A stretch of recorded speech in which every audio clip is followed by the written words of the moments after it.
The history of our story began long ago.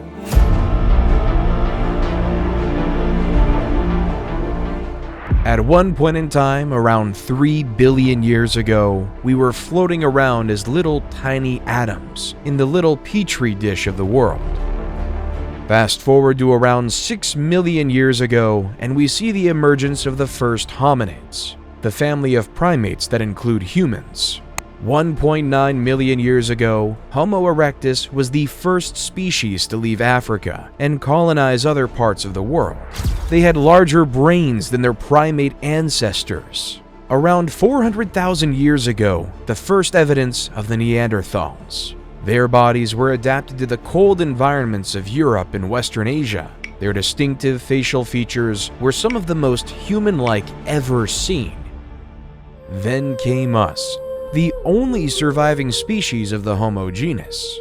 But how did Homo sapiens rise into a global dominance through the mechanism of civilization?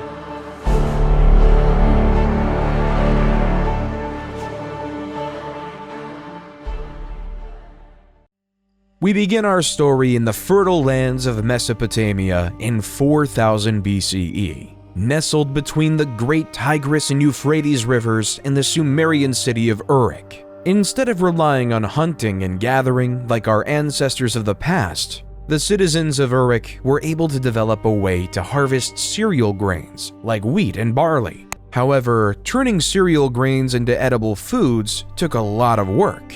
In the beginning, they had to use an invention called a hand mill, which consisted of 2 stones. As the grains were crushed between the 2 stones, the flour was collected in a container and stored for future use. This was the start of something great. This complex, strenuous process was our modern world's first example of agriculture. We no longer depended on hunting animals or picking berries for our food. Rather than using human ingenuity, we can create our own food source. This allowed Uruk to prosper into a place with over 50,000 residents. However, this change did have a change on the human body. The average height of men drastically shrunk from 5'9" to 5'3", and for women they shrunk on average from 5'3" to 5 feet. Instead of being the super athletes we were of the past, we were smaller, less noticeable farmers. People also became landlocked, changing the very essence of what it means to be human.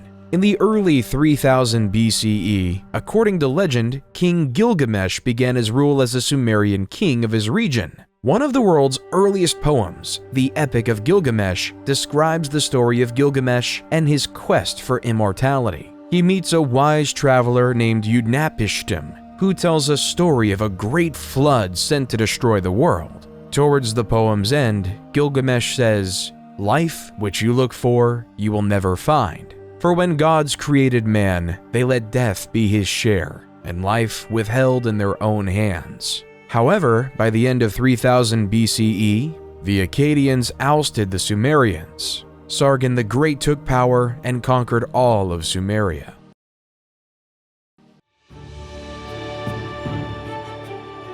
While in the Indus Valley in modern-day Pakistan, a new civilization was growing. The Indus Valley Civilization, 3300 to 1300 BCE, was most notable for its highly advanced toilet system. The toilets were built with a seat and a chute that led to the underground drainage system. The sewage was then carried away from the homes through a network of covered drains, preventing disease spread. The waste was treated and disposed outside of city limits, helping to keep the cities clean and hygienic.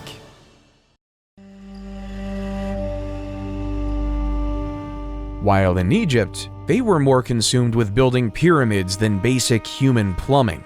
This was because, in ancient Egyptian religion, it was believed that when a pharaoh was to die in the physical world, his spirit would continue to live on in the afterlife, in which they would continue to rule in perpetuity, and where they would be worshipped by the living. Inside these pyramids, the pharaoh's body was carefully mummified, a process believed to preserve his physical form and help ensure his spirit's journey to the afterlife. The pyramid was also filled with offerings and treasures intended to provide the pharaoh with the resources he would need in the afterlife. Every pharaoh wanted to make sure they were immortal. They wanted to succeed in the afterlife. They wanted to be worshipped forever. That's why it was an utmost priority for Egyptian pharaohs to build pyramids for themselves when laid to rest. It started when Pharaoh Djoser, 2667 to 2648 BCE, built the Step Pyramid at Saqqara, followed by Sneferu, 2613 to 2589 BCE,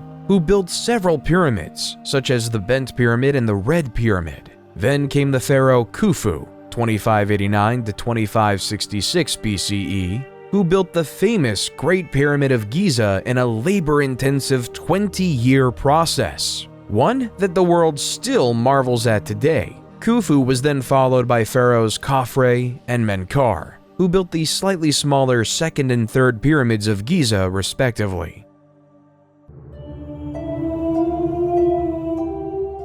While over in China in the year 2100 BCE, the first Chinese dynasty was upon us. Like the people of Mesopotamia, the Chinese were ever reliant on agriculture, producing rice, wheat, and barley among other crops. However, as legend has it, the Yellow River flooded. These massive floods would destroy all the crops, leading to massive famine and suffering. However, not all was to be lost because Yu the Great was on his way. Yu was so distraught by this problem that he would spend his days traveling up and down the Yellow River. He found ways to divert the rivers by building levees and dikes so that he could regulate the waterways. Then, after 13 years of hard work, the floods could no longer wreak havoc on the land. The people were overjoyed, and Yu was hailed as a savior. That was the start of the first Chinese dynasty, the Jia dynasty. Though the accuracy of this tale is questioned by historians, it does establish an important precedent.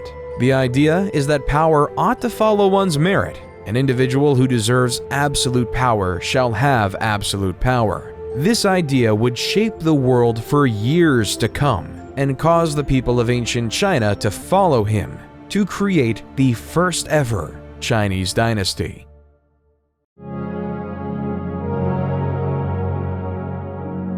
While back over in Mesopotamia, around 1772 BCE, a Babylonian king named King Hammurabi created the basis of the legal system as we know it today. Hammurabi ordered the creation of a 7-foot-tall, 2-foot-wide stone slab. Written on it was a system of 282 laws that each citizen of his kingdom was to follow. Such laws included various laws such as Law 1, if a man brings an accusation against another man, charging him with murder but cannot prove it, the accuser shall be put to death. Law 196, if a man destroys the eye of another man, they shall destroy his eye. Law 197 says, if he breaks another man's bone, they shall break it. Law 199, if he destroys the eye of a man's slave or breaks the bone of a man's slave, he shall pay 1/2 his price. However, what King Hammurabi did was create a society based on laws. He laid out strict laws, placing people into certain castes of life and value. Everyone was worth a different amount based on what class they were in society. There was no illusion of equality in ancient Babylon. Instead, it was pretty clear the value of a noble's bone was worth more than a plebeian's, which in turn was worth more than a slave's. An idea we continue to see throughout history.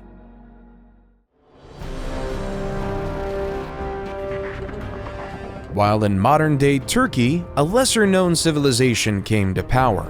The Hittites Empire under the charismatic rule of the leader Labarnus, 1680 to 1650 BCE. He was a skilled ruler with a single vision in mind, uniting the Hittite city-states under a single rule.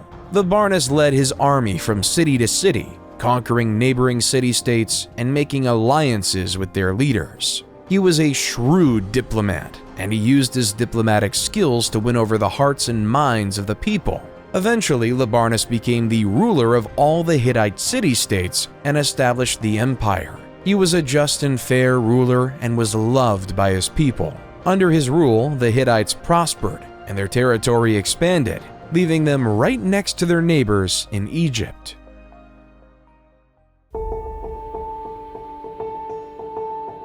while in modern-day Greece, a collection of city-states emerged on the European continent. Mycenaean Greece, 1600 BCE to 1100 BCE, was dominated by an elite warrior society and consisted of a network of palace-centered states that developed rigid hierarchical, political, social, and economic systems. At the head of this society was the king. However, unlike a unified civilization, each city was on its own. A city-state is a city that, with its surrounding territory, forms an independent state. The development of city-states such as Troy, Mycenae, and Pylos start to grow.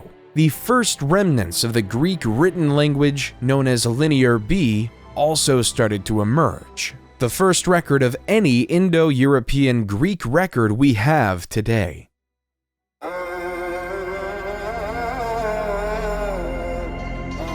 While back in Egypt, they started to create a social pyramid of another type, the Egyptian social pyramid. Like the Great Pyramid of Giza, it is more prominent at the bottom and tinier at the top. At the bottom lays the peasants and the slaves. They were responsible for doing all the manual labor. They worked on the lands. They would spend the day in and day out farming, producing food for all of Egypt. Then, when the season to farm was over for the year, they would work on the pharaoh's massive building projects, literally building the pyramids. Slightly above the slaves came the artisans. They were the stonemasons, the plasters, and the sculptors who created the exuberant art the wealthy desired, and for Egypt is most known for today. Then came the merchants, who spent their days navigating the Nile, trading gold, papyrus, and linen to anyone who could afford it. They were well respected and able to make a healthy profit by selling. Then came the scribes. These masters of the world would go to specialized scribe schools just to master the language of ancient Egyptian hieroglyphics. In practical use, these scribes took account of the stores of food, various tax documents, and even the daily lives of the pharaoh. After the scribes came the soldiers. The soldiers were tasked with protecting the Egyptian empire. They dedicated their lives to defend or make preemptive strikes against their enemy. Generally, they were well fed. Then, near the top, came the bureaucrats. These high-ranking government officials did essential tasks at the top of society, like the viziers, who ran the logistical tasks necessary to run a civilization. The priests oversaw taking care of the temples to ensure the gods were well cared for. The nobles oversaw specific regions of the empire and kept order in said regions. At the top, the purpose of everyone below was the pharaoh, the king and the mediator between the gods and the world of men. The pharaohs will be known to be supreme, and all must succumb to it. When the pharaoh dies, he will be buried in a pyramid in which he will help eternally rule over the Egyptian empire. Egyptian society was created to serve the pharaoh. Taxes were taken from the farmers for the pharaoh, and artisans made unique crafts for it. The merchants ensured the pharaoh was well supplied with the needed goods. The scribes would follow the pharaoh and record his thoughts. The soldiers made sure his empire was protected. The bureaucrats did the jobs the pharaoh couldn't do, while the pharaoh sat at the top and communicated with the gods. Pharaoh Ramses II, 1279 to 1213 BCE, accomplished many extraordinary things by living in this social system. He orchestrated the construction of the Temple of Abu Simbel, the Ramesseum, and the Temple of Karnak. He was also able to grow the Egyptian empire and reconquer lands lost by other pharaohs, except for the land claimed by the Hittite Empire.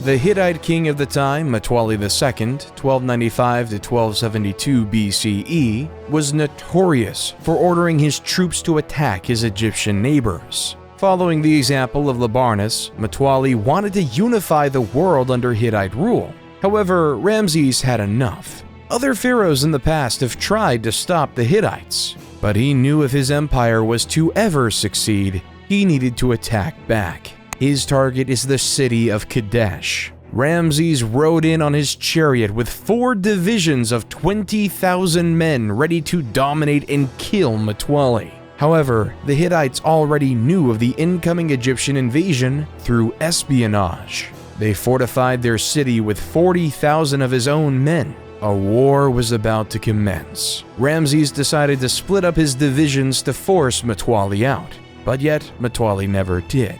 A gruesome mistake. Splitting up his forces left him exposed, unable to get an advantage, allowing Mutawalli and the people of Kadesh a chance for victory. Historians believe that all they did was come out from the fortification of Kadesh and trap Ramses II's forces in his army by the river. But yet, for some unknown reason, they never did, leaving the Battle of Kadesh to end in a draw. After the battle, though, both sides decided it would be best to stop attacking each other, that they should live in peace and unity in this world. Then, after the death of Mutawalli, the new king Hattusili III took the throne of the Hittite Empire. Through the means of messengers in the year 1258 BCE, both Ramses and Hattusili signed the first peace treaty to ever exist. Reading in part, Ramses the Great King, the king of the country of Egypt, shall never attack the country of Hatti to take possession of a part of this country. And Hattusili, the great king of the country of Hatti, shall never attack the country of Egypt to take possession of a part of that country.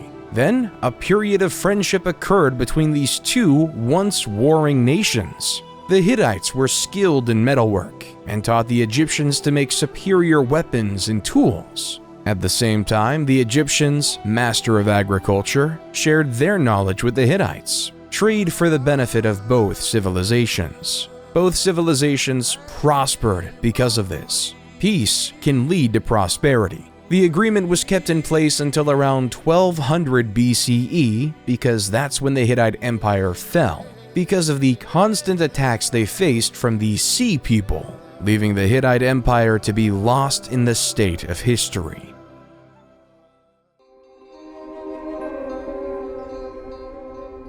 While on a continent far away, the first civilization in the Americas was taking foot in modern-day Mexico. The Olmec civilization, 1200 BCE to 400 BCE, is often considered the mother civilization of Native American civilizations. However, sadly though, not much is known about them, mainly due to their writing in a hieroglyph historians still can't decipher. One of the few remains we have are these 17 colossal stone heads. In Mesoamerican culture, there is this belief that the head alone could contain an individual's emotion, experience, and soul. We may not know their leaders' names like of other civilizations, like Ramses and Hammurabi. When looking through the eyes of a stone head, we can still feel their presence. And in some ways, they remain immortal, enshrined in history, for one day we may learn who they are. While in the east, the Zhou dynasty, 1046 to 256 BCE, in China was taking its stride. The Zhou dynasty gained power because of the failures of the less critical Shang dynasty. They believed in the idea of a mandate from heaven. This resulted in 4 principles in the Chinese dynastical structure that would be repeated repeatedly. 1. Heaven grants the emperor the right to rule. 2. Since there is only one heaven, there can only be one emperor at any given time. 3. The emperor's virtue determines his right to rule. And 4. No one dynasty has a permanent right to rule. A ruler in dynasty could lose the mandate from heaven, and the heavens weren't always on the side of the rulers. Over time, it will fade into another dynasty. The heavens would send signs of droughts, famines, floods, and earthquakes across the land, signaling they'd lost the blessing from above. This is how the Shang dynasty fell, and the Zhou dynasty grew to prominence. The Zhou dynasty brought another style of government and the creation of feudalism. The system was straightforward, leading to another social pyramid. At the bottom lay the peasants, who were tied to the land and whose job was to produce crops for the empire. Then came the soldiers, whose job was to protect the lands from foreign invaders. Then the lords, who owned the land and taxed the peasants a portion of their crops, who in turn, the lord gave some of their crops to the king. The person in charge of the whole empire, the king, would then receive more crops and become very wealthy. All profits go to the king, and all work goes to the masses. Why would anyone just settle for a life of farming day in and day out? There are two reasons for this phenomenon. The first reason was due to necessity. It took many more people to feed an empire and a family back then. And the second reason being philosophy. Towards the end of the Zhou dynasty, the beginning of Eastern philosophy was created. Confucius created a philosophy system justly named Confucianism, which is focused on the importance of respect, loyalty, and responsibility in all relationships in life. A central concept of Confucianism is called Li, which can be translated as rituals, customs, or manners. Li refers to the formal and informal social conventions that guide societal behavior. It is seen as maintaining order and harmony in social relationships, while Lao Tzu created another philosophy called Taoism. The word Tao means the way or the path, and Taoism teaches that individuals should seek to align themselves with the natural flow of the universe, rather than fighting against it. Live your life as peacefully with yourself as possible. And don't worry about external things outside your control. Just focus on your farming. One of the most famous contemporaries from Taoism is the idea of yin and yang, representing complementary and interdependent forces in nature, such as light and dark, hot and cold, or masculine and feminine. Taoism teaches that by balancing these opposing forces, individuals can achieve harmony and fulfillment. Confucianism and Taoism made life bearable for ancient Chinese farmers. But as time progressed, the city-states that occupied ancient Greece grew. Around 800 BCE, the Greek city started to realize that the land they occupied was practically infertile, so to produce an essential staple of grain, they had to import it. Hence why the Greek states had to colonize the world around them. The city-state Miletus, at its height, had over 90 colonies throughout Europe, producing food for the Greeks. At its height, the Greek had set up colonies from modern-day Marseille in France to Rostov-on-Don in Russia. One of these new emerging city-states was Rome. As legend has it, Romulus and Remus were twin brothers abandoned by their parents and placed into the river Tibet. As the basket floated across the river, a female wolf discovered the two orphans and nursed them back to health. When Romulus and Remus became adults, they decided to find a city where the wolf rescued them. However, this created turmoil as both brothers wanted the site to be named after themselves. As Romulus and Remus fought relentlessly, eventually Romulus came up with the final blow and killed Remus, creating Rome in 753 BC. While the Greek city-states might have been colonizing, Cyrus the Great was about to take over an empire. At the time, the Persians were subjugated to the rule of the Medes Empire. According to legend, after his grandson Cyrus was born, King Astyages of Medes had a vivid dream that his little grandson would one day stage a revolt against him. King Astyages knew what to do and ordered his chief advisor to kill the baby. But the chief advisor gave the baby off to a shepherd to be raised instead. However, troubles weren't over for Cyrus. When he was 10, King Astyages found Cyrus. King Astyages wanted to kill him because the dream was very clear. This man will revolt against you. Yet, against his better senses, Cyrus was allowed to live. King Astyages' biggest mistake. When Cyrus was a man, he gathered his army and revolted against his maternal grandfather. The two, but as prophecy had it, Astyages surrendered in 550 BCE. However, Cyrus wasn't done conquering. He conquered Babylon and became the supreme ruler of Mesopotamia and even the Indus Valley civilization. The world was in Cyrus's hand. Cyrus then took over the Greek colony of Ionia in Asia Minor, leading a great Persian empire. And then he died, leaving it all in the air for the next great Persian king, Darius the Great.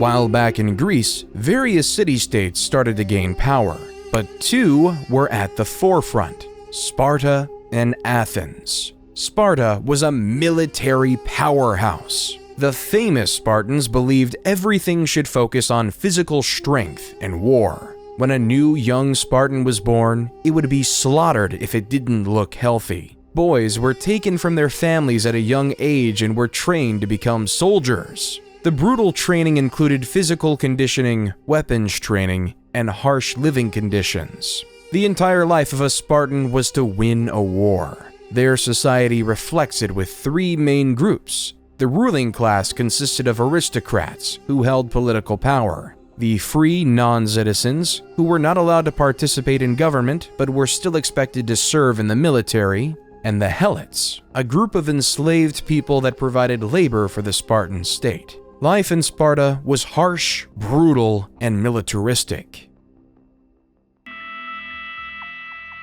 While their neighbors up north were experimenting with this idea of democracy, Athenian democracy was a highly complicated mess. There were two branches, the Council of 500 and the Assembly. The Council of 500 was selected randomly by a process known as sortition. Athens itself was made up of 10 different tribes. Each tribe was responsible for providing 50 citizens to serve for 1 year in the Council of 500 via random selection. Each eligible citizen would be given a personalized token. Those tokens were inserted into a particular machine called a clariterion. This long-lost technology included tubes and balls, which somehow selected 50 residents of each tribe to join the illustrious Council of 500. While in the Assembly, there was a system in place that said that every single citizen had a vote. Of course, to be a citizen, you had to be a male and not a slave, and either born in Athens or to Athenian parents. The Council of 500 would create the agenda for the main assembly to vote on because over 30,000 people could have a vote at any given time. It was total chaos. So to quell this, the council would nominate 9 presidents the morning of the meeting, and it was their job to ensure all the rules and procedures were being followed. Since they were appointed right before the assembly met, they were almost impossible to bribe. Somehow, the assembly would loudly vote on whether a bill would pass. They would vote on matters like appointing generals, various laws, and other government bureaucracy. However, not everyone liked this Athenian democracy. The famous Greek philosopher Plato thought the idea was barbaric. In Book 6 of his seminal book, The Republic, Plato writes, "The true navigator must study the seasons of the year, the sky, the stars, the winds, and all the other subjects appropriate to his profession if he is really fit to control the ship. Think that it's quite impossible to acquire the professional skill needed for such control, and that there's no such thing as the art of navigation." How much could a randomly selected member of the Council of 500 really know? How much could he fully contribute to society? Should we allow a random member of society to have any power? Instead, Plato would advocate for the idea of a philosopher king, a man who studies wisdom, logic, and reasoning, a man who dedicates his life to understanding how to be just, a man who will become the navigator of wisdom.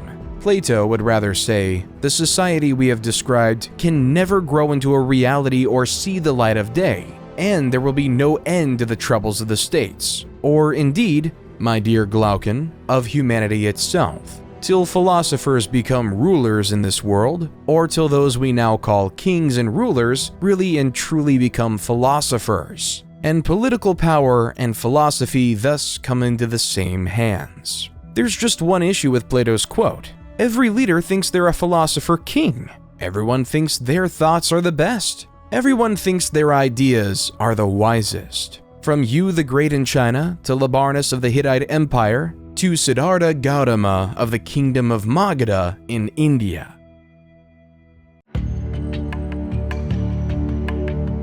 While not so far away, in the Indian Kingdom of Magadha, a spoiled prince named Siddhartha Gautama, 500 BCE, lived in luxury inside a palace. Inside this palace, Siddhartha could have anything he wanted. All the jewels, all the wealth, all the finest goods thrust upon him. His world inside of the palace was a utopia on Earth. There was no want, need, or desire, and it was perfect. Until he went outside his palace compound, the only place he ever knew. As he took his first steps outside of his palace, what he saw struck a chord. He saw an old man dying right on the street in front. He realized that the human experience wasn't something that was perfect and sublime. Instead, it was death. As Gilgamesh realized many years ago, this was an inevitable part of the human experience. Siddhartha left his life of luxury behind and began a quest for knowledge and enlightenment. He studied with spiritual teachers and meditated for many years, searching for answers to life's big questions. Finally, after 6 years of seeking, he sat down under a fig tree and meditated until he achieved enlightenment. Enlightenment is a state of inner peace, in which one has transcended the limitations of the ego and is in touch with a universal consciousness or divine essence. It isn't a fixed and permanent thing, but rather an ongoing process of growth and development. But under that fig tree, Siddhartha became known as the Buddha, or the Awakened One. He would spend the rest of his life traveling the countryside, becoming close to the Enlightenment. Darius was determined to follow in his father's footsteps and take over the world. After finalizing their rule over the city-state of Ionia, the Persians were on a quest to take over Greece. Darius and his 20,000 men came to the city of Marathon in the year 490 BCE, a city 26.2 miles away from Athens. The Athenians were vastly outnumbered, with only 10,000 men. As the Persians were trying to regroup, the powerful Greek hoplites crushed the weaker Persian foot soldiers by routing the wings before turning towards the center of the Persian line. The remnants of the Persian army fled to their ships and left the battle. Early historians believe the battlefield littered 6,400 Persian bodies, while the Athenians lost only 192. So the Persians retreated, and an Athenian messenger named Pheidippides ran the 26.2 miles from Marathon to Athens, exclaiming with joy how the Athenians just beat the mighty Persian Empire. All of Athens went crazy with this fantastic news, hence leading the Pheidippides' historic trek to be sketched into history as the world's first marathon. However, the Persians weren't done, even with Darius I dying of mysterious circumstances. His son, Xerxes I, took over the crown and wanted to complete his grandfather's legacy. In 480 BCE, Xerxes I wanted revenge, so he brought his enormous invasion force of over 100,000 soldiers and was dead set on conquering Greece. Then, at a narrow pass at Thermopylae, the Spartan king Leonidas had his force of 7,000 Spartans maintain the defense. Leonidas knew of his disadvantage and developed a bold and daring plan to defeat the Persians. Rather than waiting for the Persians to attack, Leonidas ordered his soldiers to make a surprise attack on the Persian camp, catching the Persians off guard and disrupting their formation. Despite their success, the Greek army was ultimately overwhelmed by the Persians, who attacked from all sides and eventually broke through the Greek defenses. Leonidas and his soldiers fought with courage and determination. Still, they were ultimately defeated. Then came the Battle of Salamis, where the Greeks could change the tilt of the war in a naval battle between the 500 Persian trireme and 300 Greek trireme. It didn't look good for the Greeks. Still, the great Athenian general, Themistocles, employed his plan to move the Persian fleet into the narrow straits of Salamis and hit the enemy fleet so hard that it had nowhere to retreat. After a massive sea battle, Themistocles won Greece the victory and changed the face of the war. The Persians still had their goal: conquer the Greek city-states. Xerxes had returned to Persia, leaving Persian general Mardonius in charge of the Persian force for most of the significant battle yet. After diplomatic talks ceased, Persia knew they had to attack. As the Persians sent their troops to Plataea, the Greeks knew they had to work together. With 30 various Greek city-states working together, they were able to field a massive 110,000 hoplite army with the primary purpose of defeating Persia, though that was nothing compared to the estimated 150,000-man army of Persia. The battle was fierce and intense, with both sides fighting with ferocity and determination. The Greek hoplites continued to be effective against the Persian cavalry and archers. The Greeks also strategically used the terrain, fighting on a slope that helped offset the Persian numerical advantage. In the end, the Greeks defeated the Persian forces and secured a decisive victory. The Persians suffered heavy losses, and Mardonius was killed in the fighting. The Battle of Plataea marked the end of the Greco-Persian Wars and the Persian threat to Greece.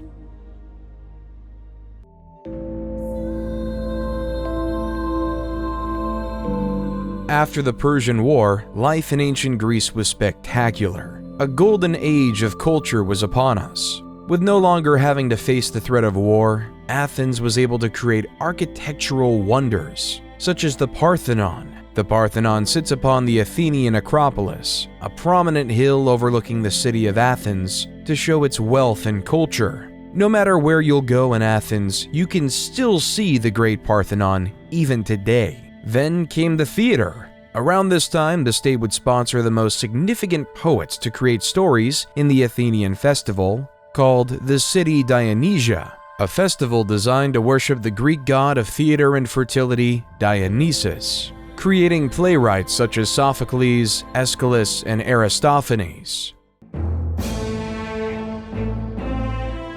States were hungry for power. Athens was recruiting city-states into their Delian alliance, while Sparta was recruiting city-states into their Peloponnesian alliance. Both Sparta and Athens felt like they should control the city of Korkia, hence why in 434 BCE, war was upon the Greek peninsula, resulting in naval battles such as the Battle of Siblos and the Battle of Pylos. By 421 BCE, a short peace was negotiated. However, this peace would not last, and Athens had their eyes on Sicily. Initially, the expedition was going well. The Athenians established alliances with several Sicilian cities, and won several minor skirmishes against the Sicilian forces. But soon, Alcibiades, one of the greatest naval generals in history, was recalled to Athens to face charges of sacrilege. The Athenian fleet was left without his leadership.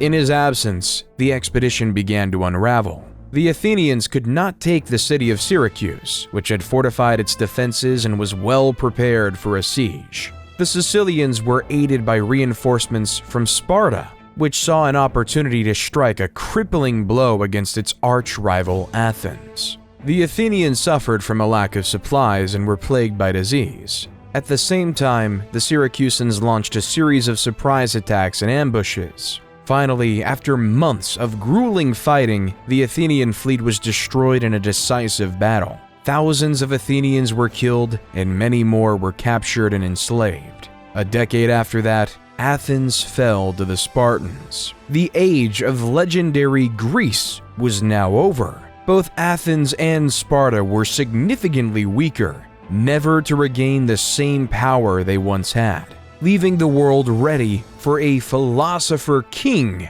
to conquer it all. Then, in the east, the mandate of heaven was up. The Zhou dynasty, after a long 800-year rule, it was deemed by the heavens that their empire was up, which led to a period known as the Warring States, 474 to 221 BCE. This resulted in Han Fizi, who created a new philosophy called legalism. Followers of legalism believed that people were inherently selfish and would only act in their own self-interest, and that the only way to keep them in line was through a system of rewards and punishments that was clear and consistently enforced. This resulted in Fizi claiming that the best way to achieve social order was by establishing a powerful ruler responsible for enforcing the law and punishing wrongdoers. He also believed the ruler should have complete control over the military, the economy, and society. While in the heart of the Oaxaca region of Mexico, the Zapotec civilization started to flourish. The capital city of Monte Alban was being built on a mountaintop overlooking the entire Oaxaca Valley. Perched on the mountaintop overlooking the Valley of Oaxaca, the city was home to a ruling elite who oversaw a hierarchical social structure that included middle-class artisans and lower-class farmers. The people of the Zapotec civilization were known for their innovative agricultural practices, including the cultivation of maize and other crops, which sustained their communities in times of drought and other environmental pressures. They also developed an early writing system, which used a combination of symbols and glyphs to represent words and ideas. They developed an advanced calendar system based on 260-day and 365-day solar cycles.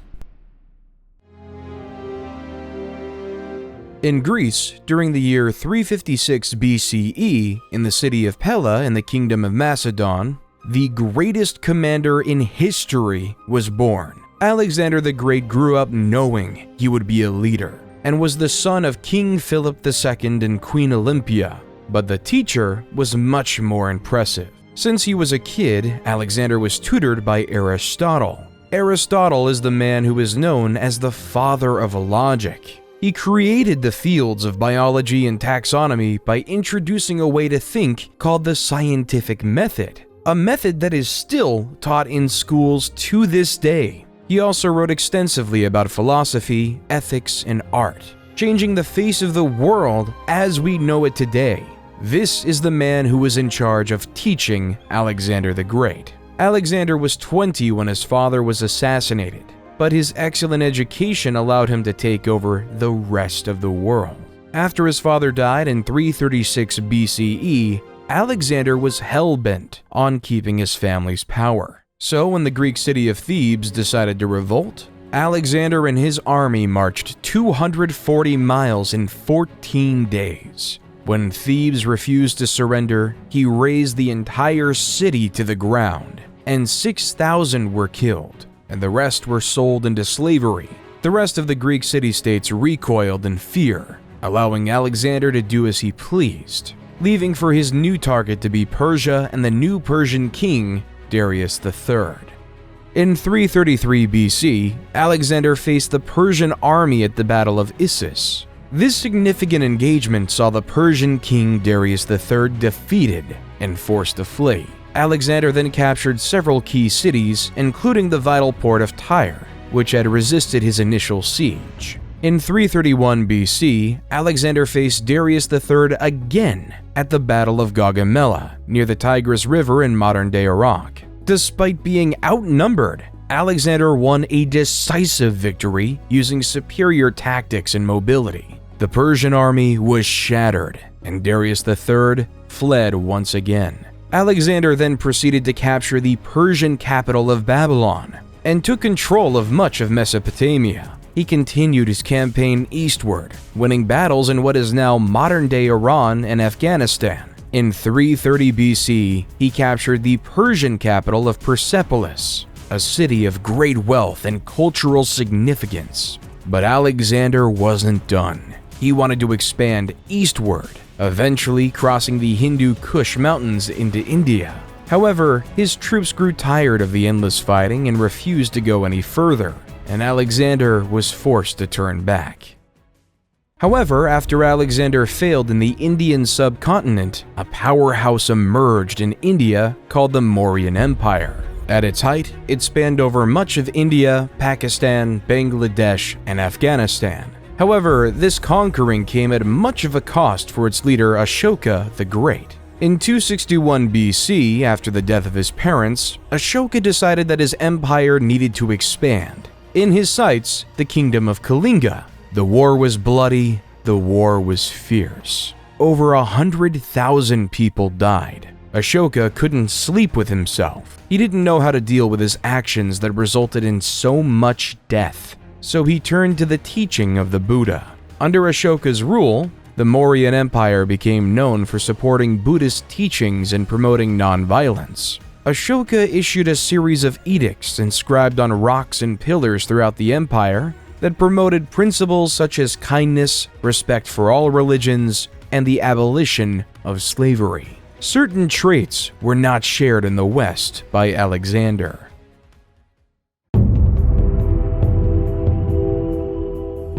In the West, it was deemed honorable to die in combat, and a hero's death would be remembered forever. A farmer will die in anonymity. Alexander died a few years later in Babylon at the age of 32. Throughout his expedition, Alexander was spreading Greek ideas founded by his once wise teacher, bringing the rise of Greek ideals across the land, starting the seeds of the Western cultures we see today. Once Alexander died, his empire just could not sustain itself. His generals feuded as to who should be the leader of this great empire. Everyone wanted power, yet in fighting, left to waste in oblivion. Eventually, in 323 BC, after senseless wars, the Greek generals divided the world into three major empires: the Ptolemies in Egypt, the Seleucids in the east, and the Antigonids in Greece. Ptolemies, one of Alexander's generals, led Egypt into a period of prosperity. Inspiration by his former leader, Ptolemies built the Library of Alexandria, a hub for an intellectual scholarship. Intellectuals from all over will come to the library to exchange ideas and thoughts throughout the world, leaving us to have great philosophers like Plato and Aristotle to be the backbone of our culture. While the general Seleucid was given the keys to the city of Babylon. Babylon at this time was a cultural hub melting Greek, Persian, Indian, and Central Asian cultures. Seleucid, though, preferred Greek ideas and Greek language. The Seleucid Empire was at its height during the reign of King Antiochus III, 223 BC to 187 BC. Under King Antiochus III, the Seleucids encompassed a vast territory from modern-day Turkey to modern-day Pakistan, one of the largest empires on record until the rise of the Romans. While the Antigonids did not have nearly as much success. By the time Antigonids I took power, the Greeks were just a shell of what they once were. The age of the Greeks was behind us. The Ptolemies, the Seleucids, and the Antigonids went astray from the Roman Empire. However, for Rome to rise, it had to face a powerful foe, Carthage. Both Rome and Carthage had a desire for the same city-state, Messina, on the island of Sicily. This would give either civilization a foothold to grab power in the Mediterranean. The First Punic War was upon us, and after 20 years of fighting, in the year 241 BCE, and the defeat of Carthage, the Treaty of Lutatius was signed. The peace, though, was short-lived.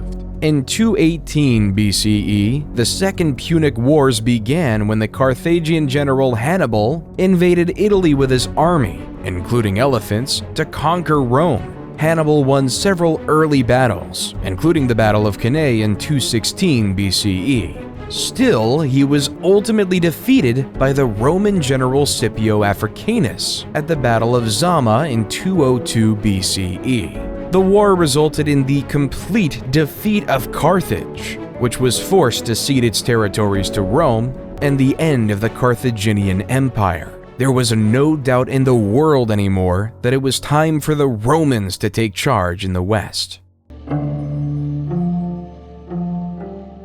While in the East, after the end of the Warring States period, Qin Shi Huang and the Qin dynasty were an absolute power. 221 BCE to 206 BCE, Qin was determined to turn diverse China into a unified Chinese empire. He divided the lands into 36 command areas supervised by a governor, military commander, and imperial inspector. It was expected that you followed the will of Qin, or else you would face harsh penalties. The basic ideas of legalism in action, strong government, harsh laws, and inheriting knowing that humans were necessarily selfish. However, their mandate from heaven ran quite quickly. After Qin Shi Huang's death, China was in turmoil with another dynasty on foot. Liu Bang, leader from 206 to 195 BCE, after leading a revolt against the Qin, was declared emperor of the new Han dynasty. Instead of following the strict legalistic mindset of the Qin, Lu decided to set his empire as a Confucianist paradise. The ideals of moderation, virtue, and piety, as set through Confucianism, were marched throughout the empire, weaving the cocoon of a powerful dynasty. During the Han dynasty, the production of silk was ever increasing, and the idea of profits was in the minds of all. So in 138 BCE, Emperor Han Wu sent an imperial convoy to make contact with cultures of Central Asia and the Mediterranean. Then, after the routes were established, Chinese merchants and traders would bring their silk across the Silk Road to the Middle East and eventually Europe, where it would be sold at high profits, though in the beginning the route was relatively short. Because in 97 BC, Ambassador Kan Ying was sent to Rome with gifts of silk for their empire. However, Kan only got as far as Mesopotamia because he was told by the Parthians, the dominant empire in Iran at the time, that the journey would take years. Little did Kan know that he was misinformed, that the journey would have been relatively shorter, but the Parthians wanted to keep their spot as the middlemen. They did not want China and Rome to have contact with one another, creating a system of three empires smushed right up against each other: Rome in the west, Parthians in the center, and China in the east. Then in 86 BCE, Greece, already being weakened by the conquest of Alexander the Great, was now the target of the Roman Empire. General Lucius Cornelius Sulla led an army of legions to the forefront of Athens. He besieged Athens for several months, brutally torturing the citizens within. Eventually, when Athens fell, he ordered his soldiers to loot and pillage the city, destroying many important cultural treasures. This takeover cemented Rome as a superpower. Athens no longer had the power, but rather it was in Rome. While in 63 BCE, General Pompey was tasked with capturing Jerusalem and the region of Galilee, the Romans quickly captured the cities, forcing Galilee to be placed under Roman rule, including a small village called Nazareth. The Romans' desire to expand didn't end in Galilee, though. In 58 BCE, Julius Caesar was appointed governor of the Roman Province of Sicilian Gaul, northern Italy, with the express assignment of conquering the rest of the Gauls. At the time, the Gauls were a group of Celtic peoples who lived in that area that is now France, Belgium, and parts of Switzerland, Germany, and Italy. However, it was Caesar's job to take over these Celtic tribes, while the Gauls, who were insistent on their independence, all had to work together under the leadership of Vercingetorix in a last-ditch attempt to stop the Romans. As Caesar brought his troops to Alesia in 52 BC, war was upon us. Alesia was surrounded by a double wall and a ditch, with additional fortifications on the town's hills. Vercingetorix had gathered a large force of Gallic warriors inside the town. In contrast, Caesar had assembled a sizable Roman army outside the walls. Caesar realized that a direct assault on the town would be complex. So he surrounded the Gallic forces and starved them into submission. He ordered the construction of a series of fortifications around Alesia, including a circumvallation wall that encircled the town, and a second wall and ditch that faced outward to defend against any attempts to break out. Over several weeks, Caesar's forces engaged in a grueling siege of Alesia, with both sides suffering heavy losses. The Gallic warriors inside the town made several attempts to break out, but they were repelled by the Roman forces. The tide of the battle turned in favor of the Romans when a second Gallic army, led by Vercingetorix's ally Commius, attempted to relieve the siege. Caesar sent a detachment of his forces to intercept the Gallic reinforcements. After a fierce battle, the Roman soldiers emerged victorious. With his forces surrounded and facing starvation, Vercingetorix was forced to surrender. He emerged from Alesia and offered himself as a prisoner to Caesar, effectively ending the Gallic resistance to Roman rule. Throughout the next 2 years, Caesar crossed the Gallic Empire, conquering and implementing it into Rome. The Gauls were implemented into Rome, even gaining citizenship within the empire. However, the Senate was not happy with Caesar. Even though he had great success against the Gauls, the Roman Senate wanted him to stop.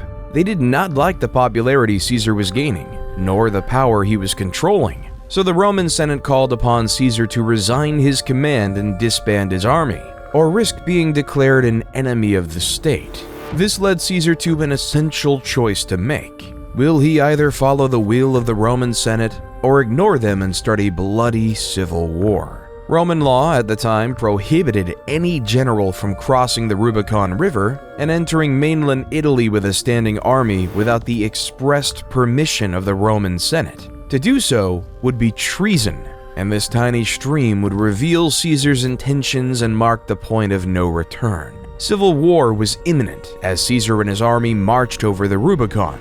Battles in Corfinium and Pharsalus showed the Senate that Caesar was a worthy foe. So the Roman Senate appointed his son-in-law, Gnaeus Pompey, to lead the Roman forces against his father-in-law. Both parties knew the importance of Spain, due to it providing a link between Italy and the rest of Europe.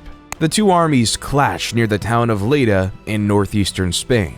Caesar's army was significantly outnumbered, but he could use his superior military tactics and training to gain the upper hand in the battle. After several days of intense fighting, Caesar emerged victorious, forcing Pompey's forces to retreat, declaring Caesar as the new leader of Rome.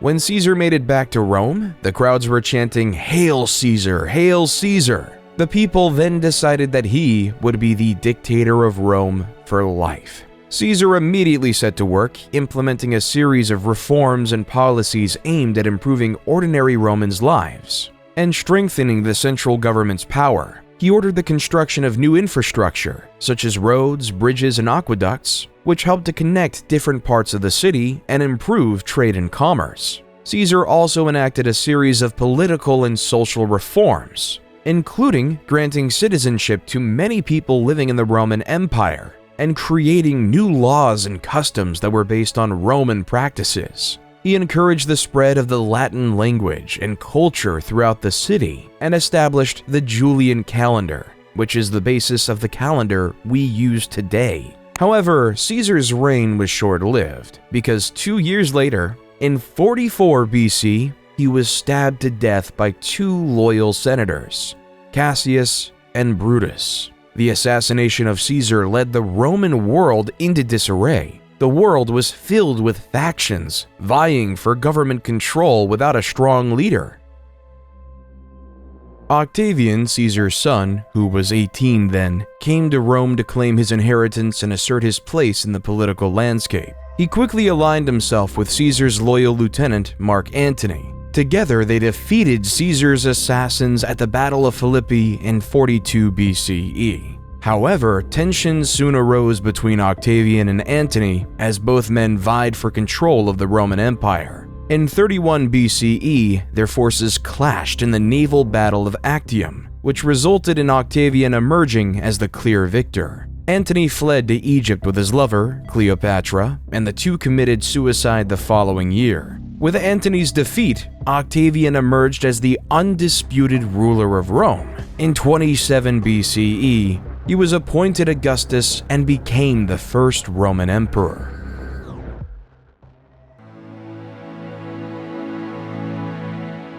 During Augustus's reign, a man who would change the world was born in the Roman-occupied city of Bethlehem, Jesus Christ. The Gospel of Luke says, "In those days a decree went out from Caesar Augustus that all the world should be registered.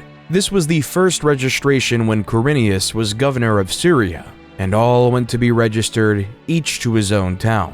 Luke 2:1-3. This census was an essential factor in Roman society because it established the population counts in these various communities, making it possible to tax these various citizens. So the highly pregnant Mary and her betrothed husband Joseph had to travel 90 miles on foot from Nazareth to Bethlehem to complete this legally required Roman census. When they arrived in Bethlehem, many other descendants of the King of David, or members of the Jewish faith, were also going to Bethlehem for the census. They found out that there was no room for them in the inn, so they were forced to take shelter in a stable where Mary gave birth to Jesus. Jesus was later named King of the Jews. After Jesus' birthday and the completion of the census, Mary and Joseph returned to Nazareth with their extraordinary son.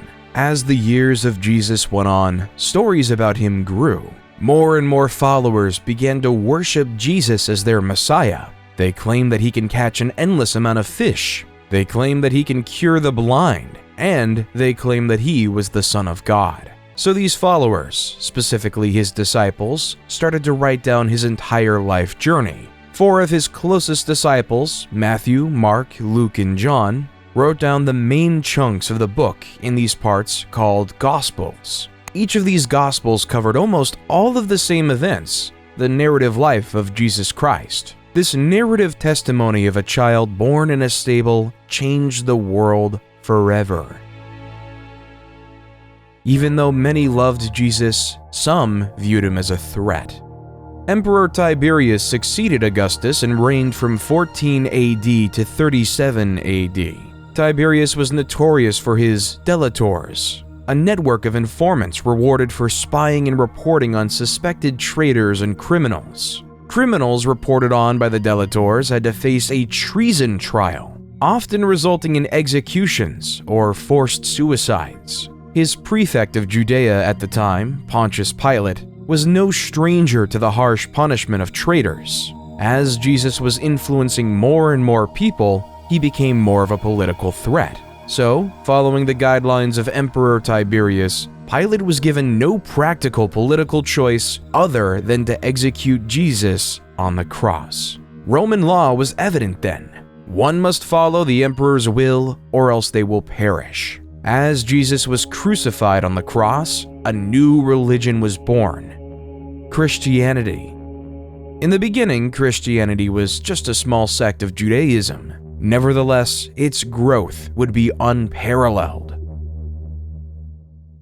Paul of Taurus would take the word of his chosen Lord across the known world. From Greece to Turkey to Syria, the word of Jesus Christ spread. His missionary tales are now documented in the New Testament as the Book of Acts. The more Paul went to different places, the more followers he gained. On the same token, it created more enemies. The divide between monotheism and polytheism was on the rise. It was beginning to get a lot tougher for Romans to accept a religious population that didn't believe in gods like Mars and Jupiter. So when the Great Fire of Rome occurred in July of 64 AD, Emperor Nero quickly blamed it on the Christians. The Great Fire was an event that destroyed 2/3 of the city of Rome. So, in order to pay for these massive repairs, Nero instituted heavy tributes across the empire. To meet at least a proportion of the costs, Nero also started to print more Roman currency, creating an inflationary effect for the first time in the empire's history. However, the individuals who lived under Roman rule, which wasn't in Rome proper, were upset by this new policy. So, in the holy city of Jerusalem in 66 AD, a revolt was on. At first, the first Jewish revolt succeeded, and the Jewish forces quickly expelled the unprepared Roman army. Then, the rebels gained some traction in the neighboring villages in Galilee. In response, the Roman Emperor Nero sent the general Vespasian to meet the Jewish forces, an endeavor that pushed most rebels into Jerusalem proper by the time Vespasian was proclaimed emperor in 69 CE. Then, around Passover in 70 AD, Vespasian and his forces sieged the city, depleting it of food and water within the walls of Jerusalem. The Jews started to quarrel within, leaving them more vulnerable to attack. By August, the Romans breached the defenses, killed much of the population, and destroyed many of their holy sites. With the Jews decimated, the strength of polytheism lived long. Then, in 98 to 117 AD, under Emperor Trajan, the Roman Empire was able to expand its greatest territorial extent, spanning all the way from modern-day Britain to the Persian Gulf. Roman rule was everywhere. Well, except for in the Americas, because the Romans didn't even know they existed. In the Americas, we can see the growth of various civilizations across the Andes located in modern-day Peru and Chile. The Mochi civilization was able to build monumental structures, like the Huaca del Sol and Huaca de la Luna, impressive pyramids that were the center of their religions. They also created advanced fertilization techniques that used bird droppings as fertilizer. Their highly centralized government made everyone know their place in society. While a little bit more south, the Nazca civilization is one enthralled in mystery. The people of Nazca created a series of large-scale geoglyphs consisting of hundreds of individual figures, including geometric shapes, animals, and human-like figures, by removing the dark reddish-brown iron oxide-coated pebbles covering the surface of the Nazca Desert. These lines are now called Nazca Lines, the purpose of which is still unknown to this day and subject to conspiracy theory today. Around 100 AD, the Zapotecs started establishing Monte Alban, their capital. It was one of the first examples of urban planning in the Americas. The city was laid out in a grid pattern, with main roads and smaller side streets leading to plazas and public buildings. The city was also divided into different districts, each with specialized functions, such as residential, administrative, and religious, leaving it to be in use for 1,000 years after that.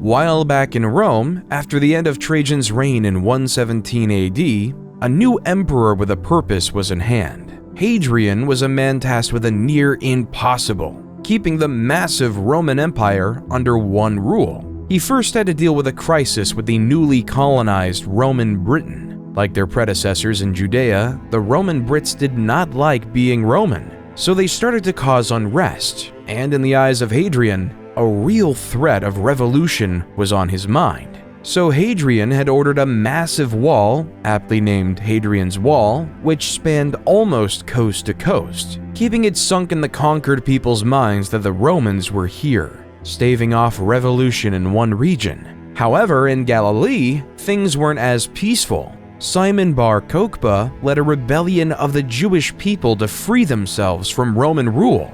As you see, Rome was developing a new city called Aelia Capitolina over the ruins of Jerusalem from the last revolt, with temples dedicated to polytheistic gods like Jupiter. By 132, Bar Kokhba took the bottle of Nasi, head of state. Many Jews regarded him as the Messiah who would save the Jewish people and restore their independence. Kokhba's troops would storm Aelia Capitolina, almost knocking out entirely the Roman garrison controlling the city. Hadrian, though, would not have it, so he sent a force of 120,000 men to the lands of Judea to conquer and force the Jewish people into submission. As Cassius Dio says in the History of Rome, 50 of their most important outposts and 985 of their most famous villages were razed. 580,000 men were slain in the various raids and battles, and the number of those that perished by famine, disease, and fire was past finding out. Thus, nearly the whole of Judea was made desolate. History of Rome 69.14, 1-2. Rome made it clear that it was not to be taken lightly. While in China, the message was quite different. The ideas of Buddhism were spreading, along with the Chinese philosophies of Confucianism and Taoism, and built a dynasty. These three philosophies worked together to make the Han Dynasty stronger and more united in many ways. While in America, the Mayan architects went across northern Petén and designed a series of short, broad temples with wide staircases flanked by enormous stucco masks. These stucco masks were made of plaster, and some burned and powdered limestone. The Mayans built these stone armatures into elaborate deity faces to capture the soul of the gods and bring it to the people. A temple like the E7 sub, yes, historians name Mayan temples like military submarines, is a pyramid with 16 stucco masks. Each allows us to go deeper into the souls of these deities of the past.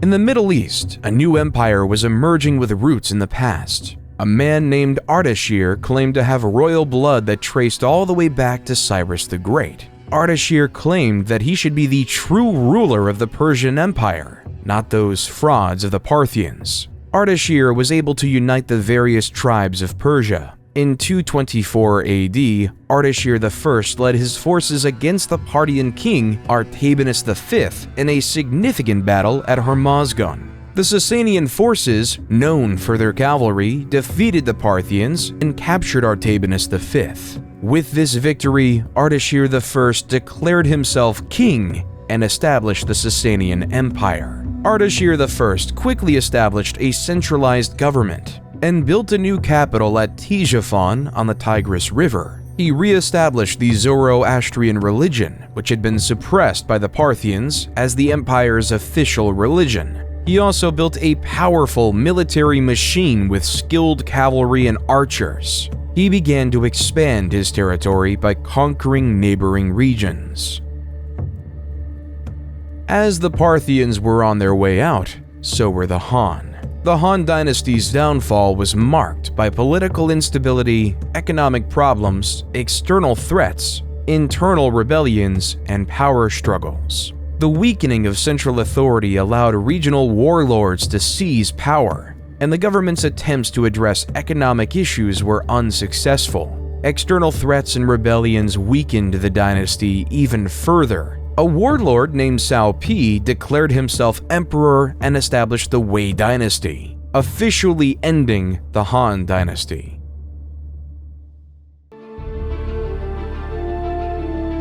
While back in Rome, Emperor Diocletian, 284 to 305, faced a problem. Rome was becoming too large and impossible to manage. So Diocletian created the Tetrarchy and divided the region into 4, where each region was governed by a separate emperor. Within the Tetrarchy, there were 2 types of emperors, Augustus and Caesars. Diocletian chose Maximian to be his equal to Augustus. In contrast, Galerius and Constantius were appointed to be Caesars. However, this system created uncontrolled chaos and anarchy. Each emperor had desires for power and ambition, and it all came to a head in 305 when power shifted. Both Diocletian and Maximian retired, and in 306, Constantius died. 3 out of the 4 original leaders were left out of the system, leading to a power vacuum to come. Emperor Constantine the Great was appointed by his father's army unilaterally as an Augustus and a Caesar at the same time to replace his father. At the same time, Maximin's son Maxentius felt as though he should have been appointed Caesar instead of Valerius Severus. So in 307, Maxentius sent his army and forced Valerius Severus to surrender. Come 308, Galerius appointed Licinius to replace him. So on the west side of Rome, 2 emperors wanted to rule. Constantine ruled over Gaul and Britain, and Maxentius ruled Italy and North Africa. Maxentius had a difficult time consolidating his power, and he faced increasing resistance from the people of Rome. To try and secure his hold on power, Maxentius ordered the construction of a new bridge across the Tiber River near Rome, known as the Milvian Bridge. Constantine saw Maxentius as a threat to his power, so he decided to march on Rome to confront him. As the 2 armies approached each other near the Milvian Bridge, Constantine had a vision of a cross in the sky, with the words, "In this sign, conquer." Some accounts suggest that this vision may have been a dream or a hallucination, while others suggest that it may have been a sign from God. Regardless of the nature of the vision, Constantine took it as a sign that he would be victorious in battle if he fought under the sign of the Christian cross. He had his soldiers paint this symbol on their shields and banners, and he went into battle with renewed vigor and confidence. The battle was fierce and brutal, with both sides suffering heavy losses. Maxentius had a larger army, but his troops were spread out and disorganized. Constantine was able to take advantage of this, and he was able to push Maxentius's forces back towards the Tiber River. In the chaos of the retreat, Maxentius was forced off the Milvian bridge and into the water, where he drowned. Shortly after his victory, Constantine met Licinius at Mediolanum, modern Milan, to confirm several political and dynastic arrangements to produce the Edict of Milan.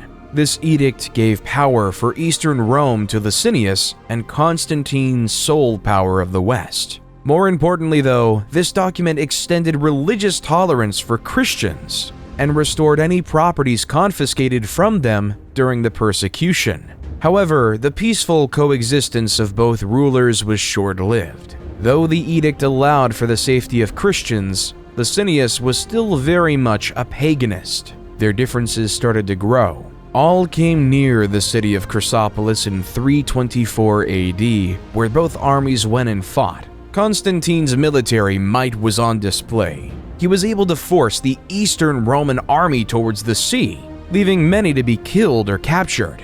Constantine was declared the sole leader of Rome, and Licinius was declared dead by hanging. He renamed the Eastern Roman capital from Byzantium to Constantinople to celebrate his victory. Then in 325 AD, Constantine presided over the First Council of Nicaea, when the 300 bishops established the now famous Nicene Creed, which declared that Jesus Christ was begotten, not made, and of one substance with the Father. Constantine was finally baptized as a Christian on his deathbed in 337 AD.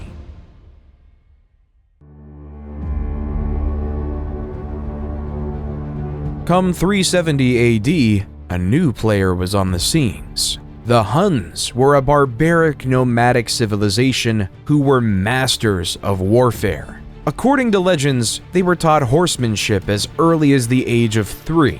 Also, they would attack their own with a sword to teach them how to endure pain. These people weren't to be messed lightly with. When they crossed the Volga River in 370 on their horses and lusted for blood, the Alan civilization didn't stand much chance. 2 years later, they attacked the Ostrogoths, an eastern tribe of Germanic Goths who harassed the Roman Empire by frequently attacking their territories. By 376, the Huns had attacked the Visigoths, the western tribe of Goths, and forced them to seek sanctuary within the Roman Empire. As the Huns dominated Goth and Visigoth lands, they earned a new reputation as the new barbarians in town and seemed unstoppable.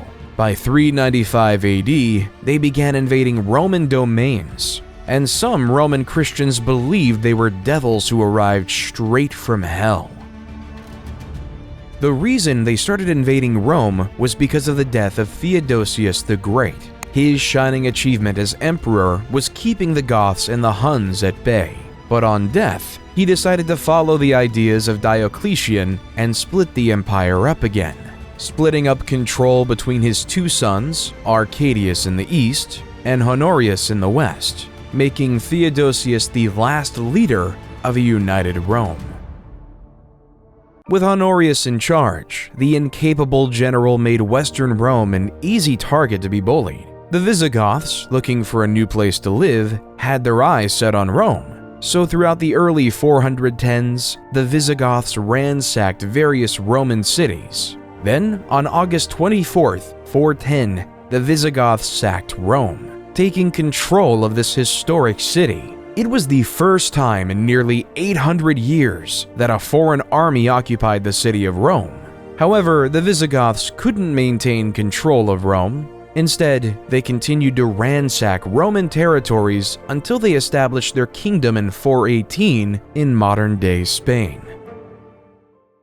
While the prospects of existence weren't so much better in Eastern Rome, the notorious Attila the Hun was gaining power, and his brutal tactics called him the Scourge of God. After a failed peace attempt in 441, Attila and his army stormed through the Balkans and the Danubian frontier. Another peace treaty was forged in 442, but Attila attacked again in 443. Killing, ransacking, and pillaging his way to the well-fortified city of Constantinople. However, due to Constantinople's high walls, Attila couldn't conquer it. Instead, Attila was able to muster another peace agreement. He would leave Constantinople alone in exchange for an annual tribute of 2,100 pounds of gold, a staggering sum.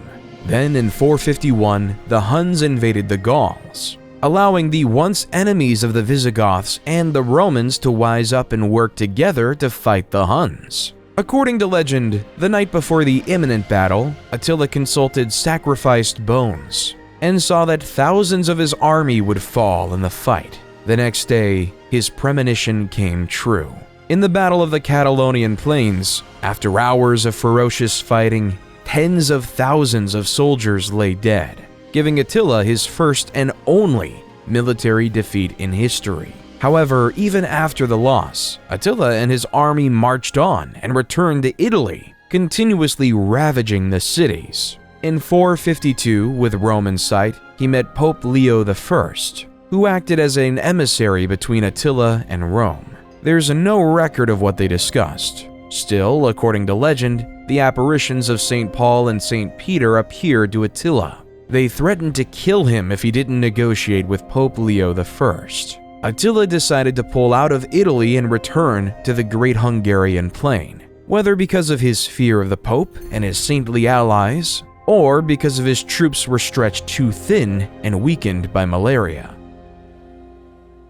However, the struggle for Western Rome wasn't over. In 476 AD, the young Emperor Romulus Augustus had trouble keeping power for himself, as many Romans felt he was illegitimate. So the Eastern Roman Empire sent the Germanic general Odoacer and his mercenaries to suppress a revolt by the Roman army in the region. However, instead of supporting the Eastern Roman Empire, Odoacer saw an opportunity to seize power for himself. He turned against the Roman government and deposed the last Western Roman emperor, Romulus Augustus, effectively marking the end of the Western Roman Empire. As the steps of his victory, Odoacer was declared the King of Italy. However, Odoacer's victory was short-lived, because in 493, Theodoric the Great of the Ostrogoths, with the support of Eastern Roman Emperor Zeno, came in and created the Ostrogothic Kingdom of Italy, sending Odoacer to meet his fate. While Europe was in the crux of a dark age, India, under the Gupta Empire, was in a mathematical golden age. Great mathematicians like Brahmagupta started using zero as a placeholder and as various solutions for mathematical equations. The astronomer Aryabhata was able to calculate the circumference of the Earth. He proved the world was round long before it was globally accepted. Aryabhata was also able to develop methods for calculating pi and square roots. However, his crowning achievement was creating the concept of an asymptote, which is a line that approaches the curve but never touches it. The Franks under Clovis I had been engaged with the Alemanni, another Germanic tribe, and tensions between the two groups were running high. In 496 AD, in the Battle of Tolbiac, Clovis I led his forces into battle against the Alemanni, with both sides eager to gain the upper hand in the ongoing struggle for power and territory. As the Alemanni began to push the Franks to defeat, in a moment of desperation, Clovis called out to the Christian god for assistance, promising to convert to Christianity if he emerged victorious. According to legend, a sudden thunderstorm appeared, and the Franks could regroup and launch a successful counterattack against the Alemanni. The battle ended in a decisive victory for the Franks, and Clovis kept his promise and converted to Christianity, officially cementing Christianity to the forefront and birthing the Frankish kingdom. While the Western Roman Empire might have fallen, in the East, the Roman Empire was changing. Many historians argue that the Eastern Roman Empire, based out of Constantinople, should be considered a part of Rome. However, it is undeniable that under Justinian I would lead the eastern half into its next chapter in life, the Byzantine Empire. Whether it's a continuation of the Roman Empire before is a debate for another under. Under the leadership of Justinian I, like many Roman emperors before him, he would expand the Byzantine Empire to reach places such as Italy, North Africa, and even Spain. He also commissioned a team of legal scholars to codify all the laws of the Roman Empire, known as the Corpus Juris Civilis, which became the basis of the European laws we know today. He also commissioned the world-renowned Hagia Sophia in Constantinople, where this beautiful cathedral, adorned with intricate mosaics and marble decorations, became the head of the Eastern Orthodox Church.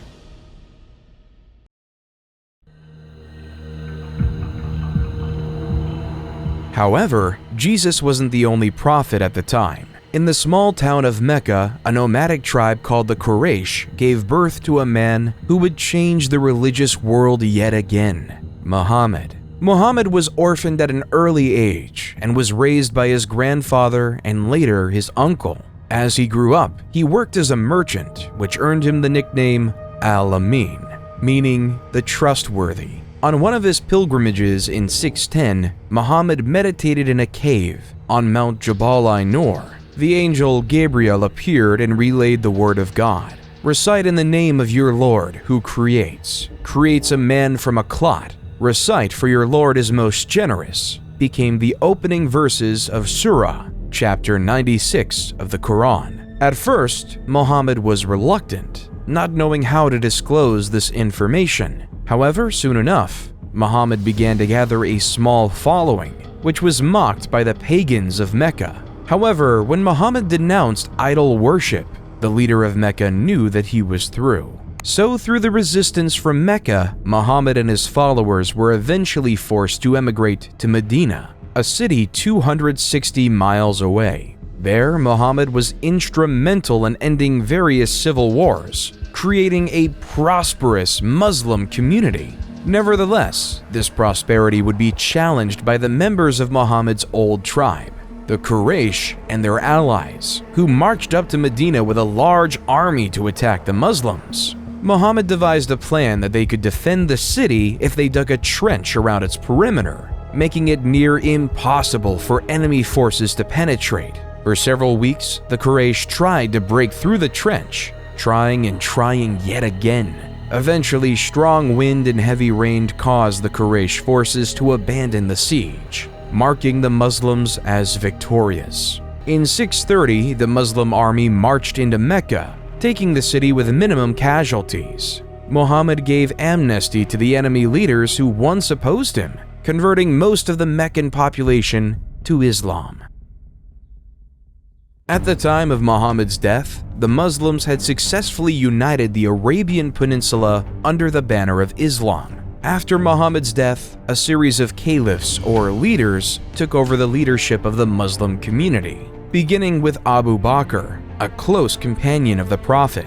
Under the leadership of the caliphs, the Muslim community continued to expand its territory, conquering new lands and spreading the message of Islam. At first, Abu Bakr had his eyes set on the Byzantine Empire's provinces of Syria, taking over the crucial cities of Damascus and Jerusalem.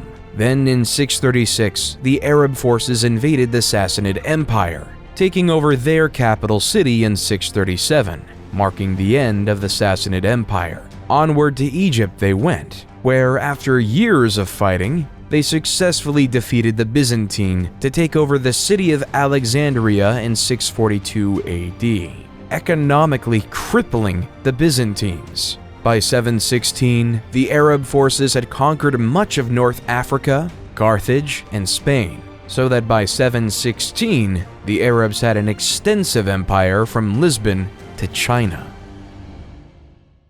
After consolidating their hold on the Iberian Peninsula, the Arabs launched raids into neighboring Francia, modern-day France. In 732 AD, they launched a significant invasion to expand their territory northward.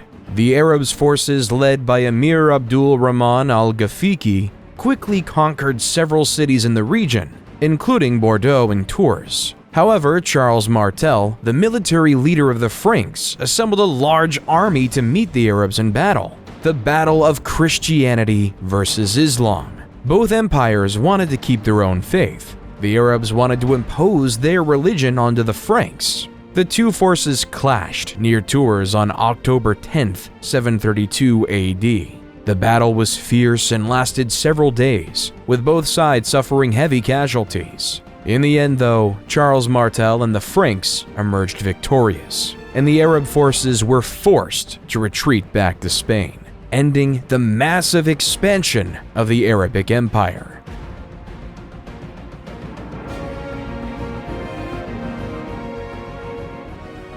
While in the West, the definition of God was war. In China, during the rule of the Tang, religions like Buddhism, Taoism, and Confucianism all coexisted peacefully. A citizen was able to believe what they wanted to believe, leaving for many temples and pagodas to be built across the empire. Also, during the Tang, the height of Chinese poetry was upon us. Poets like Li Po and Du Fu created poems that later became the foundations of Chinese literature. Li Po wrote a poignant poem called Zanzan on the Qingthing Mountain, translated by Sam Hamill. The birds have vanished down the sky, now the last cloud drains away. We sit together, the mountain and me, until only the mountain remains.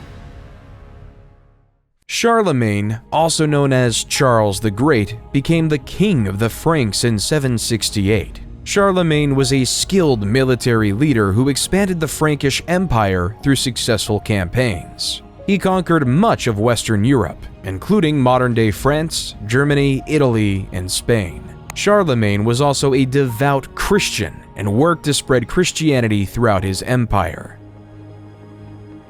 In 785, Harran was declared caliph instead of focusing on conquering like his brethren. He instead focused on the scientific growth in the new capital city of Baghdad. Harun al-Rashid wanted to create the House of Wisdom, a library and research center that attracted scholars from around the world. These scholars would come to the House of Wisdom with the desire to learn. They've translated the works of the past, as well as developing the science of algebra, chemistry, sociology, and the concept of infinity. While the Vikings had a different idea of progress. The Vikings were a group of uncivilized pagans from modern-day Scandinavia who wanted to gain material wealth. So June 8, 793 AD marked the beginning of the Viking Age in Europe. Lindisfarne was a small, isolated island off the northeast coast of England that was home to a famous monastery and considered one of Europe's most important centers of learning. On the day of the raid, a group of Viking warriors, likely from Norway or Denmark, landed on the island and attacked the monastery. The Vikings pillaged the monastery, killing many monks and taking others as slaves. The raid was a brutal and unexpected attack on a place of great religious and cultural significance, and it sent shockwaves throughout Europe.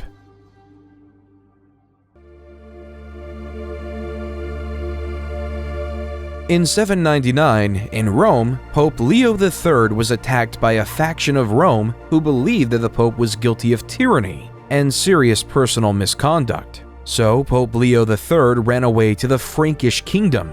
After this, Charlemagne and his Frank army provided an escort for the Pope and restored him to the papal office. But yet, the power of the papacy was being questioned, with many people wanting it to go away, which caused Charlemagne to go to Rome in late 800 to fight for his pope. For his loyalty, on Christmas Day in the Basilica of St. Peter, Pope Leo III placed a crown on Charlemagne's head, declaring him the new Holy Roman Emperor, creating a new Roman Empire, the Holy Roman Empire, or at least the first rendition of it. Under Charlemagne, the foundations of a genuinely great empire were forming, but once Charlemagne died in 814, the new empire was bludgeoning with problems. His son, Louis the Pious, 788 to 840, inherited an empire filled with problems. Many of his own citizens viewed him as a strong Catholic who was well-intentioned but was incredibly weak and unable to do anything. As the Vikings continued their raids along the Rhine River, attacking Holy Roman Empire cities such as Cologne, Trier, and Mainz, Raiding various Catholic monasteries and destroying religious artifacts caused fear and hatred among his citizens. Why would anyone trust a leader if they can't stop barbaric pagans? So, various local leaders started to focus on defending their land rather than relying on the central government for defense, hence beginning the process of independently recreating the Chinese system of feudalism. At this time, people would willingly farm on lands, giving up their freedom to these local leaders to protect them from the Vikings, creating the basis of a new system of feudalism. While the Holy Roman Empire might have been fighting with the Vikings and the Byzantines were fighting with the Arabs, in 820, a group of Arab raiders landed on the island of Crete. Over the next several years, Arab forces gradually gained control of the island, overcoming the resistance of the Byzantine defenders. The conquest was completed in 827, and Crete became part of the Arab Empire. The conquest of Sicily and Sardinia followed a similar pattern. In 827, a large Arab fleet landed on Sicily, and Arab forces quickly gained control of much of the island. They then moved on to Sardinia, which fell to the Arab invaders in 828. In the Holy Roman Empire, once Louis the Pious died in 840 AD, so did the Charlemagne Empire. The infighting between family members grew, leading to the Holy Roman Empire being divided between three family members in the famous Treaty of Verdun.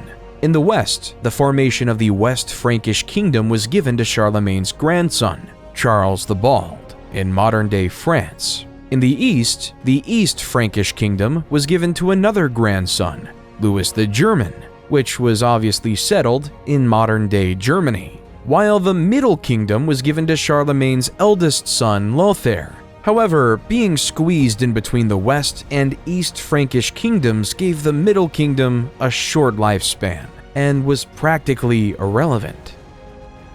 The Vikings weren't just a problem for mainland Europe, they were pillaging everything in mainland England. So in 871, the new king of Wessex, Alfred the Great, rose to power with one thing in mind: keeping everyone safe. Alfred built a network of fortifications known as burhs, designed to protect his people from Viking attacks. He also developed new military tactics and strategies and fostered alliances with other Anglo-Saxon kingdoms. Unlike in Great Britain, though, the Vikings were actually invited to Russia. According to Russian legend, the tribes in Russia were tired of dealing with political strife, so they invited the Varangians, a sect of Vikings, to establish order and a government over there. Hence, Rurik came with his two brothers to the city of Novgorod, and using the Vikings' famous force, they were able to establish order in the city, declaring Rurik as their new king, creating the Kievan Rus dynasty. Under the military leadership of Oleg, one of the Rurik kingsmen, the Kievan Rus started establishing Smolensk and Kiev in modern-day Ukraine, creating the forefront of Russia today. While back in England, expanding upon his grandfather Alfred the Great's alliance network, Athelstan was declared King of Essex. Athelstan was able to get all the Anglo-Saxon kingdoms to work together to fend off the Vikings of the British Isles. He was declared to be the first king of England due to his ability to navigate alliances and keep everyone safe, beginning one of the longest monarchies in human history. While the East Frankish Kingdom was facing a similar problem, the pagan Magyars were attacking everyone across the kingdom, leaving the kingdom to live in fear. However, King Otto of the East Frankish Empire was able to defeat the pesky Magyars at the Battle of Lechfeld in 955. Then, in 961, he could fully conquer all of the kingdoms of Italy, restoring Christendom to all the former pagans. So in 962, Otto I was coronated to Pope John XII in Rome to be the new Holy Roman Emperor. In France, though, the West Frankish Kingdom was struggling, because in 987, King Louis V, a direct descendant of Charlemagne, died at age 20 without leaving an heir to take over their dynasty, leaving the French monarchy in peril. So the French aristocracy had an election between Hugh Capet, a noble with extensive lands in the region of Isle-de-France, and Charles, Duke of Lower Lorraine. With the support of Adalbero, the Archbishop of Reims, Hugh Capet became the first king of France, starting the Capetian dynasty. However, at this time, the typical person in Europe was always living in fear. Every civilization was on the verge of conquering. They've all become land-hungry and were willing to fight for it. So across Europe at this time, every civilization started to entrench their society in the ideas of feudalism, leading to another social pyramid. At the bottom lay the serfs. Their job was to farm the land and ensure everyone was fed. Then came the knight, who provided protection for the people. Then came the nobles, who ruled over a specific territory, owning the land. Then came the kings, as previously mentioned, who gave lands to the nobles. But all the way at the top was the Pope, because the Pope could speak directly to God and had God-given ownership of all the lands. In the early 11th century, Leif Erikson was sent on a voyage to discover lands west of Greenland. If you look at a map, west of Greenland is the Americas. So Leif and his crew ventured to this new mystical land called Vinland, in modern-day Newfoundland, Canada. Leif and his crew spent the winter in Vinland, establishing a small settlement and trading with the local indigenous people. They also explored the surrounding area, which they found rich in natural resources, including timber, fish, and game. Leif and his crew returned to Greenland in the spring, where they were greeted as heroes for discovering new lands. Little did Leif know that he discovered a new continent for his European people. Though significantly less is known about the Americas, some historians believe that at the time, a similar type of expansion happened in the American continent, like in Europe. Sadly, we just don't have the historical records from this unique period. We know that the Mayans down in South America were building the impressive cities of Tikal, Palenque, and Chichen Itza, having a population of anywhere between 2 and 10 million. We also know that there were various tribes across the north, including the Cherokee, the Navajo, and the Inuits. The Inuits are most likely to have interacted with Leif's fleet. While back in Europe, in the holy city of Jerusalem laid the very famous church, the Church of the Holy Sepulchre. According to Christian belief, this church was built on the day Jesus was crucified and resurrected. However, in 1009 AD, Arab Caliph al-Hakim ordered the destruction of this sacred holy site. All of the sacred sites were destroyed, leaving them completely annihilated. When the news reached Europe, Christians were horrified. Pope Sergius IV sent a circular letter to all churches, calling for a holy fight in the Middle East and the expulsion of Muslims from the Holy Land. But yet the Arabs of the Abbasid Caliphate would actually be expelled by another before Jerusalem. The Seljuk Turks, a Central Asian Turkic people of the Muslim faith, were beginning to grow their empire. In 1055, they took over the Abbasid Caliphate capital city of Baghdad. The Seljuk Turks initially respected the Caliph, but the Seljuks took over the city over time. In 1076, they captured Medina, followed the next year by the capturing of Mecca, the holiest city in Islam.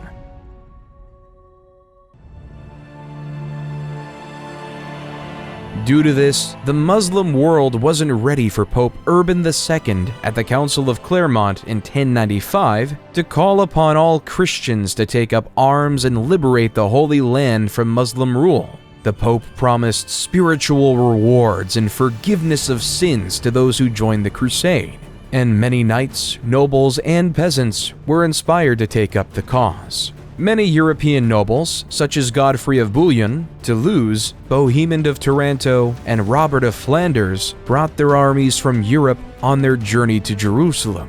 While the Christians were united, the Muslims were divided and unable to put up a strong defense against the Crusaders. Hence, the Christians took over the county of Edessa in 1098, and finally the holy city of Jerusalem in 1099.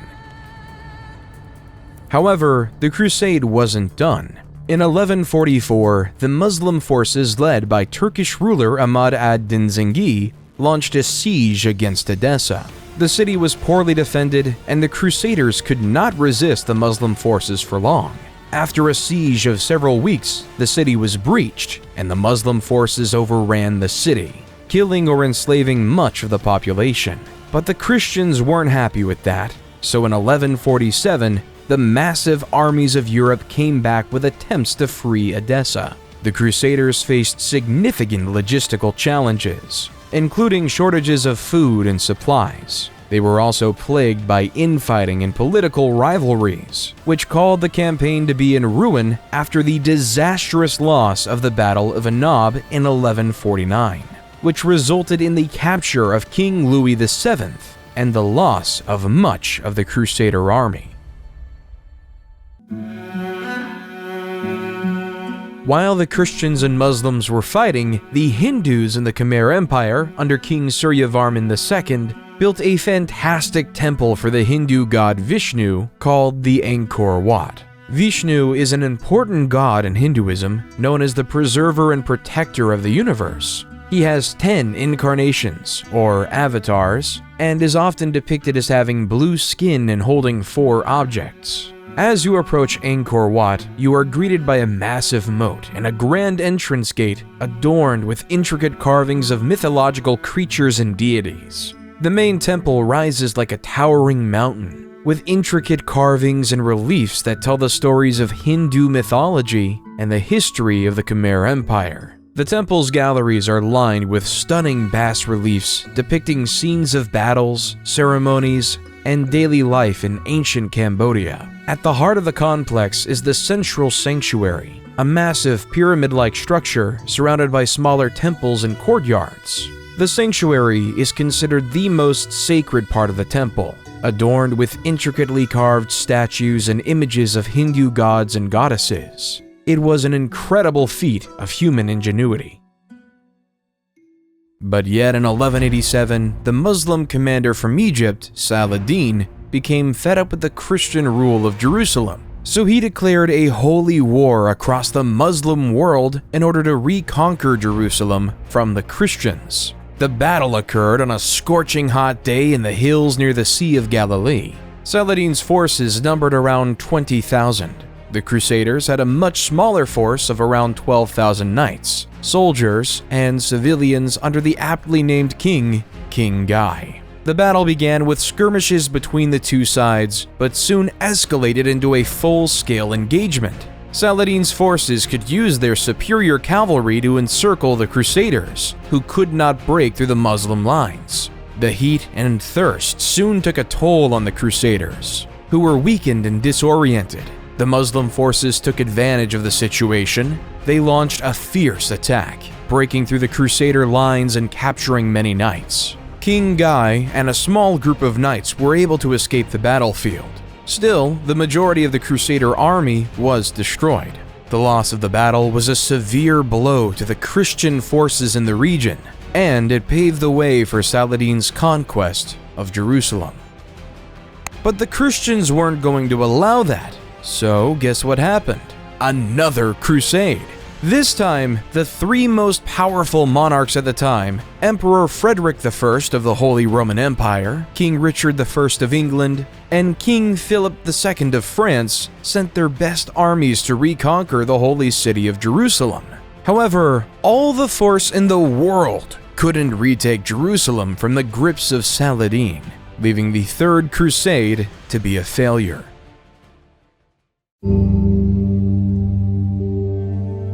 Genghis was born to a mother kidnapped by his father and forced into marriage. Legend holds that he came into this world clutching a blood clot in his right hand. Before he turned 10, his father was poisoned to death by an enemy clan. Genghis's clan then deserted him, his mother, and his 6 siblings to avoid having to feed them.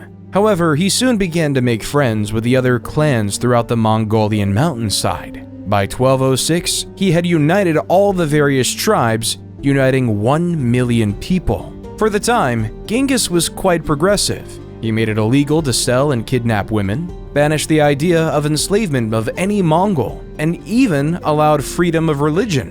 When it came to war, though, Genghis was as barbaric as the next one. His first campaign was against the Shisha kingdom in 1209. His army of mostly cavalrymen on horses quickly outnumbered and destroyed the kingdom. His next target was the Jin dynasty in China. From 1211 to 1214, the outnumbered Mongols ravaged the countryside, causing food shortages, resulting in the Jin army killing tens of thousands of their own peasants just so their elites could live.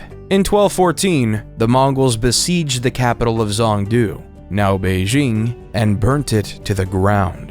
In the early 13th century, King John was facing increasing pressure from his barons, who were demanding greater rights and protections under the law. In response to their demands, John agreed to meet with the barons and negotiate a settlement. The result of these negotiations was the Magna Carta, a document that set out a series of rights and freedoms that the king could not violate. Among these rights were the right to a fair trial, the right to due process of law, and the right to be protected from arbitrary arrest and imprisonment. The Magna Carta also established the principle of habeas corpus, which required the government to produce a prisoner in court and provide a lawful reason for their detention. This principle has been a cornerstone of modern legal systems around the world.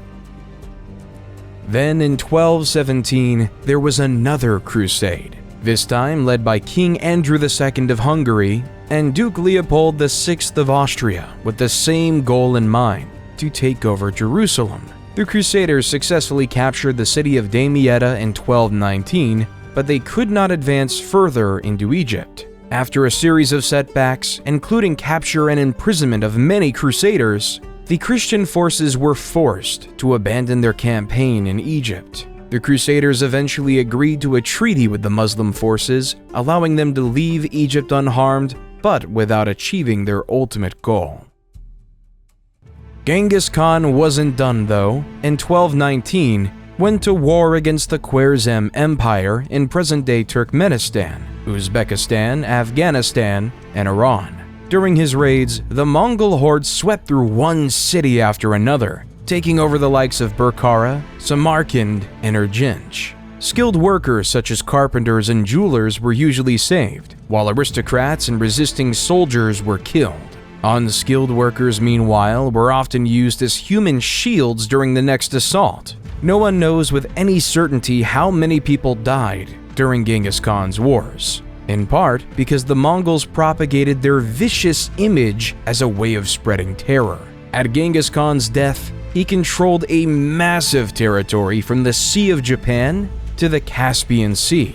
However, even more impressively, around 8% of the men in South Asia descend from Genghis Khan today. In 1228, Emperor Frederick II of the Holy Roman Empire tried to conquer the Holy Land, but failed, ending the Sixth Crusade. Of course, the Holy Roman Empire couldn't be the only one crusading. King Louis IX of France in 1248 decided to start the Seventh Crusade to retake Jerusalem, but he was taken prisoner by the Muslims and forced to pay a hefty ransom as he retreated. However, that didn't deter King Louis IX, because in 1270 he was at it again, trying to free Jerusalem from the grips of Muslim rule, but this time he died of dysentery. Once King Louis IX died, his troops retreated, creating the eighth and final time there was a crusade. In England, though, in 1295, England was making a diplomatic headway. In a letter summoning Parliament, King Edward I wrote, "Since a most righteous law of the emperors ordains that what touches all should be approved by all, so it appears that common dangers should be met by remedies agreed upon in common. As King Edward, I would then request 1/10 of the incomes of nobles and 1/11 of the income of knights, creating one of the first parliaments we would see in the New Age." While down in Africa, a leader of extravagant wealth, Mansa Musa, was gaining power. On his famous Hajj, a religious Muslim pilgrimage to Mecca that every Muslim should make at least once in his life, Mansa Musa, with his caravan of camels and an army of scholars, gave vast amounts of gold to any poor person he saw, hence crashing all of the economies in northern Africa due to the inflation of gold. When Mansa Musa returned to Mali, he made it his life purpose to make Timbuktu the Muslim capital of knowledge. So Mansa Musa invested heavily in building the University of Sankore. Various Islamic faith scholars quickly made their way to Sankore to study Islamic theology, law, and literature with over 1 million manuscripts. Mansa Musa was also a very religious man with a policy that he commissioned a new mosque every Friday. However, sadly though, only the Djinguereber Mosque in Timbuktu stood the test of time.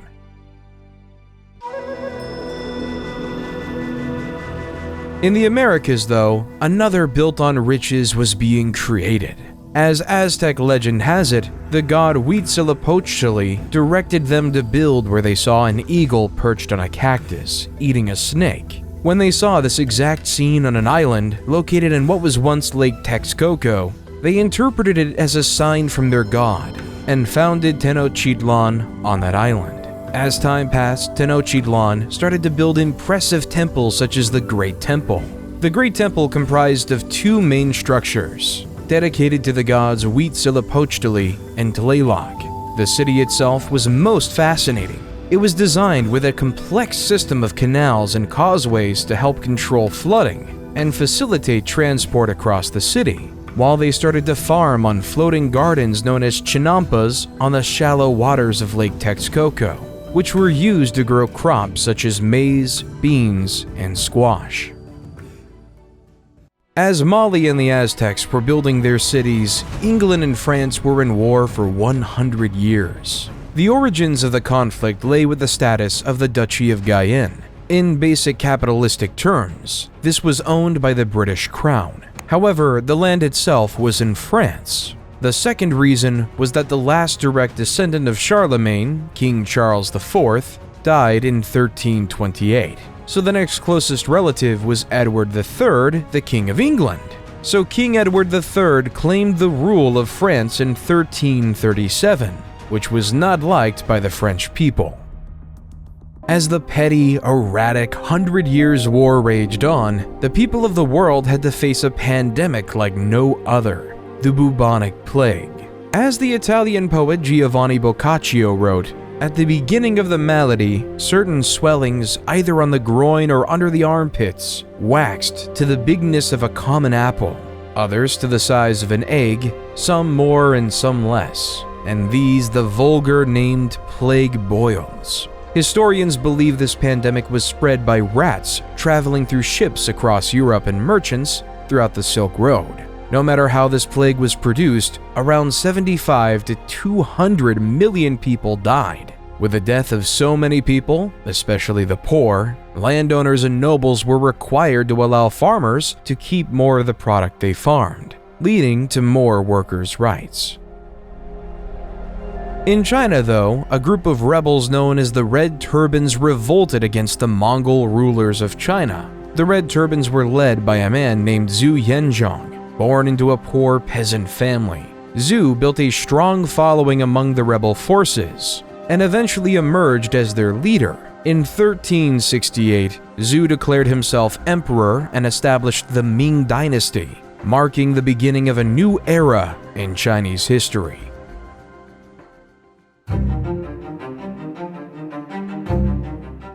In 1428, at the age of 16, Joan left her home in the village of Domremy and traveled to the court of Charles VII, where she asked for permission to lead the French army against the English. At first, her request was met with skepticism and disbelief. Still, Joan persisted and eventually won the support of the French commanders. Joan's first major military victory came in the Siege of Orleans in 1429. She led the French troops in a series of daring attacks on the English forces, and she broke the siege and liberated the city. This victory boosted French morale and helped to turn the tide of the war in their favor.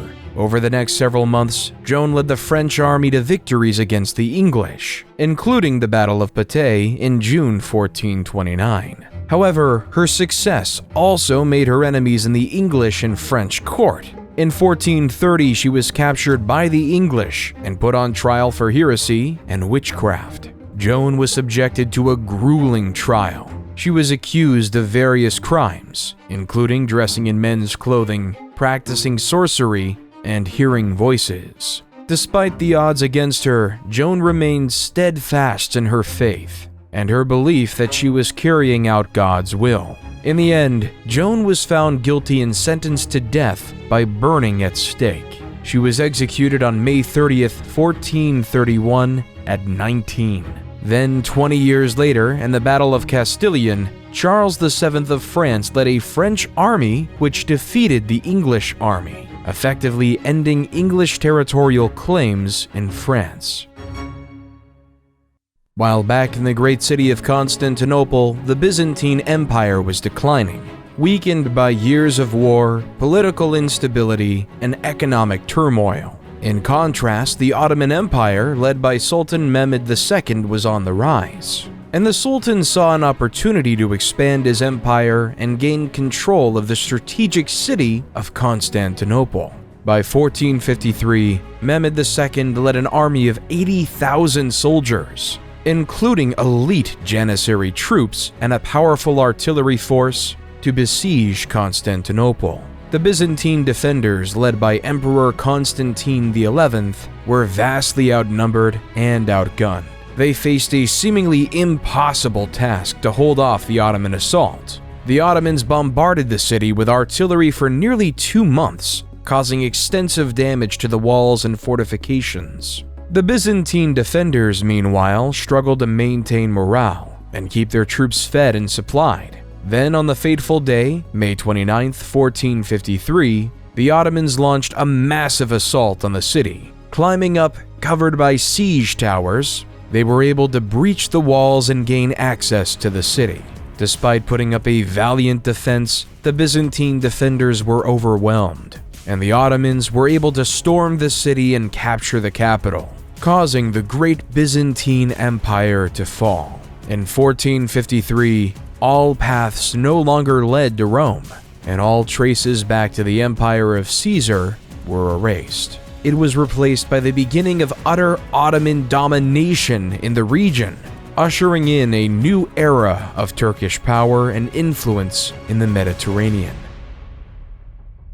While the Byzantines might have been falling, the Russians were finally gaining their independence. At the time, the Mongol Empire was ruling over Russia, demanding that various Russian towns pay tribute or face the wrath of the Mongols. However, in 1472, Ivan the Great refused to pay such tribute. Over the next several years, he built up his military strength and was able to drive out the Mongol garrisons from various cities and towns throughout Russia. In 1480, the Mongols demanded that Ivan pay tribute or face military action, but after a tense standoff, they finally retreated.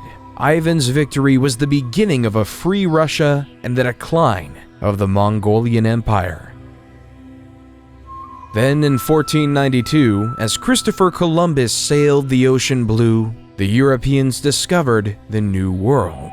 Set initially on finding a path to India, instead he landed on an island in the Bahamas, which he aptly named San Salvador. When he and his crew set up camp, he met the Lucayans, skilled fishermen and farmers, who welcomed him and his crew and provided them with food and supplies.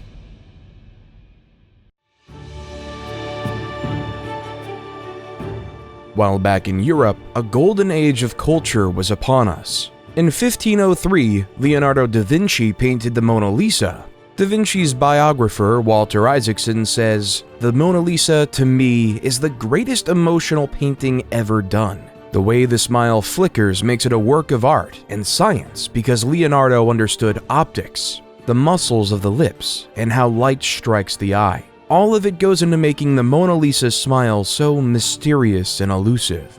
In 1504, Michelangelo sculpted David. Michelangelo would say, "In every block of marble, I see a statue as plain as though it stood before me, shaped and perfect in attitude and action. I have only to hew away the rough walls that imprison the lovely apparition to reveal it to the other eyes as mine see it." While in 1506, Michelangelo was painting the magnificent painting of the Sistine Chapel. While in the political world, Niccolò Machiavelli is one of, if not the most influential, pieces of literature we have today. The Prince is a political manifesto that comments on the past civilizations we've heard about in this video. Machiavelli writes, "It is much safer to be feared than loved, because love is preserved by the link of obligation, which, owing to the baseness of men, is broken at every opportunity for their advantage. But fear preserves you by a dread of punishment which never fails." Think about the ordinary farmer. Think about the man who spends generations of their life farming, giving heavy taxes to a noble lord for doing nothing except protecting them. Why won't the farmers rebel? It's because they're afraid of what would happen without their leaders. Without the elites, the Huns or the Mongols can come to your farm and destroy you on their own. So you live in fear as to what might happen to you, leaving you to give your wheat to said leader.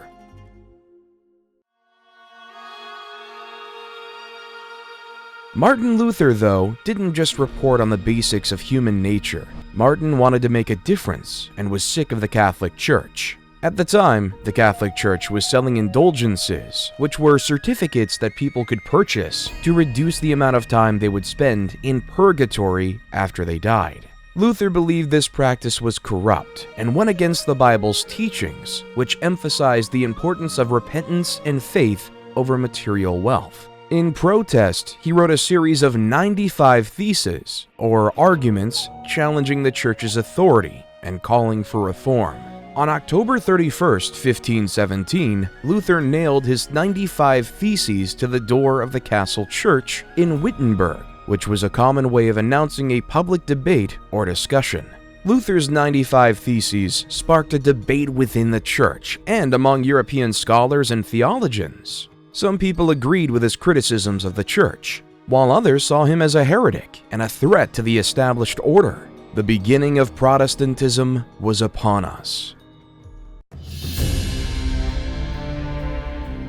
In 1519, though, the Spanish conquistadors, under the leadership of Hernan Cortés, arrived on the Aztec shores. They were greeted by the Aztecs, who gave gifts of gold and silver of incredible wealth to the Spanish, as they believed that the Spaniards were emissaries of the god Quetzalcoatl. However, Cortés soon revealed his true intentions: to conquer the Aztec Empire and claim its wealth for Spain. Over several years, Cortés and his forces engaged in a series of battles with the Aztecs, marked by intense violence and brutality. The Spanish were aided by their superior military technology, including guns and cannons, and by the support of indigenous allies, who were the enemies of the Aztecs. Despite being vastly outnumbered, Cortés and his men made significant gains against the Aztecs, eventually laying siege to their capital city of Tenochtitlan. After months of fighting, the city fell to the Spanish in 1521, and the Aztec Empire was effectively destroyed. Then, following the strategy of Cortés, Francisco Pizarro led an expedition that conquered the Incan Empire in present-day Peru.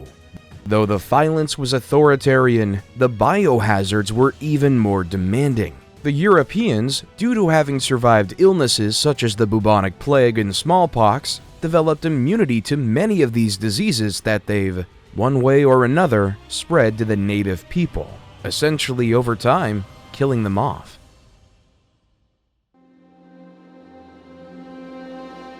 Under Suleiman the Magnificent's leadership, the Ottoman Empire became one of the most powerful and influential empires in world history. Suleiman was a brilliant strategist and military leader, and his reign was marked by significant conquests and political achievements. Like many other leaders, he set out to conquer the world. By the end of his reign, Suleiman the Magnificent presided over a vast empire, that stretched from southeastern Europe to the deserts of Arabia and from the shores of the Mediterranean to the plains of Persia.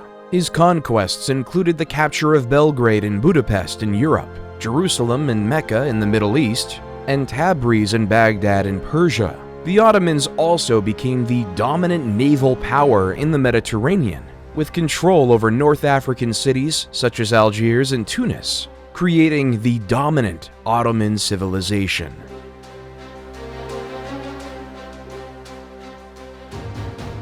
But yet, all things fall when one is in love, and the murder-happy King Henry had fallen in love with Anne Boleyn and was desperate to marry her. However, Catherine of Aragon was still alive, and the Catholic Church did not recognize divorce. Henry's solution was to break away from the Catholic Church and established the Church of England, with himself as the head. In 1534, Henry passed the Act of Supremacy, which declared that the king, not the Pope, was the supreme head of the Church of England, leaving the Catholic Church to be angry and excommunicate Henry VII, leaving a schism between the Church of England and the Catholic Church even today. Ivan the Terrible is now the ruler of Russia. In the early years of his reign, Ivan enjoyed significant success, launching military campaigns against neighboring kingdoms and expanding Russia's borders. He also oversaw the construction of magnificent public works, including St. Basil's Cathedral in Moscow. However, as Ivan grew older, he became increasingly paranoid and erratic. He launched a series of brutal purges and executions, targeting anyone he perceived as threatening his power. He also had a volatile temper, lashing out at advisors and nobles who dared to question his decisions. In 1560, Ivan suffered a devastating personal loss when his beloved wife Anastasia died. This event seems to have triggered a significant psychological breakdown, and Ivan became increasingly unstable and violent. He launched a series of bloody campaigns against his own people, including the notorious Oprichnina, a campaign of terror and repression that killed thousands of Russians and destroyed countless homes and families, truly deserving of the name Terrible. While Russia was going through that, England was on the rise with the start of the English Renaissance under the leadership of Queen Elizabeth I. Elizabethan playwrights dominated the scene, creating written words that were poetic in language and poignant in meaning. They've even written plays about people we've already talked about. William Shakespeare wrote many plays, including Histories, Julius Caesar, which was about the assassination of Julius Caesar, King John, which was about the 100 Years' War, and Henry VII was a play about showing human needs to gain power. Other notable playwrights who filled the scene were Christopher Marlowe, Ben Jonson, and John Webster. While on the other side of the world, the English colony of Jamestown was forming in Virginia, under the Virginia Trading Company. Slightly up north, Samuel de Champlain was establishing the French colony of Quebec in Canada.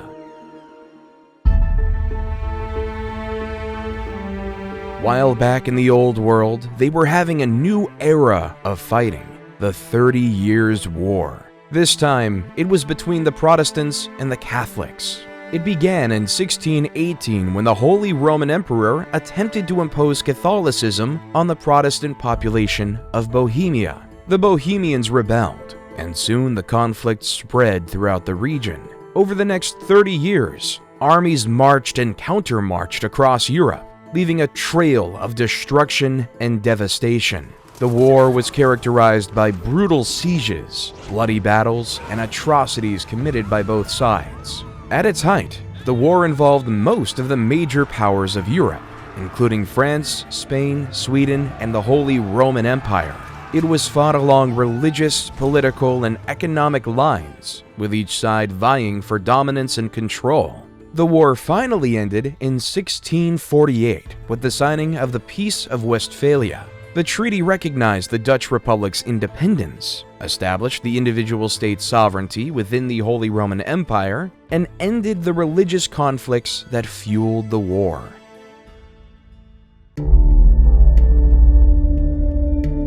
While in China, the Ming court was plagued by corruption, factionalism, and economic decline. The emperor at the time, Chongzhen, faced mounting pressure from his advisors to strengthen the military and defend against the Manchu threat. However, his efforts were hindered by infighting among officials and a lack of resources. In 1644, the Manchu army, led by Prince Dorgon, launched a massive invasion of China. The Ming army, weakened by years of neglect and corruption, was no match for the highly disciplined and skilled Manchu forces. The Manchus quickly conquered Beijing and installed their puppet emperor, ending the Ming dynasty, continuing the cycle of dynasties in China.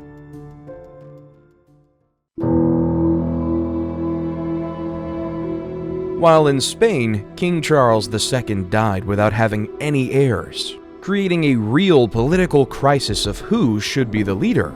King Louis XIV of France supported his grandson, Philip, as the rightful heir to the Spanish throne, hoping to secure French influence over Spain and its territories. On the other hand, Emperor Leopold I of Austria supported the candidacy of Archduke Charles, a member of the Habsburg dynasty, who was seen as a potential ally against French expansionism.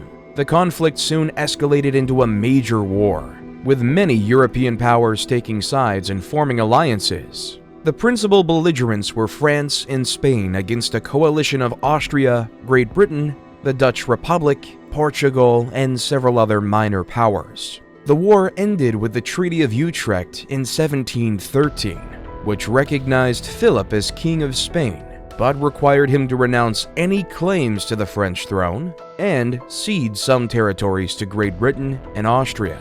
The Treaty of Rastatt, signed the following year, officially ended the war. In 1707, the Acts of the Union were passed by the Parliaments of England and Scotland, which united the two kingdoms into a single political entity known as Great Britain, hence creating the legal foothold that is Great Britain. However, Scotland took a disliking to this. There were protests and uprisings in the years following the Union, including the Jacobite risings of 1715 and 1745, which aimed to restore the Scottish monarchy and independence.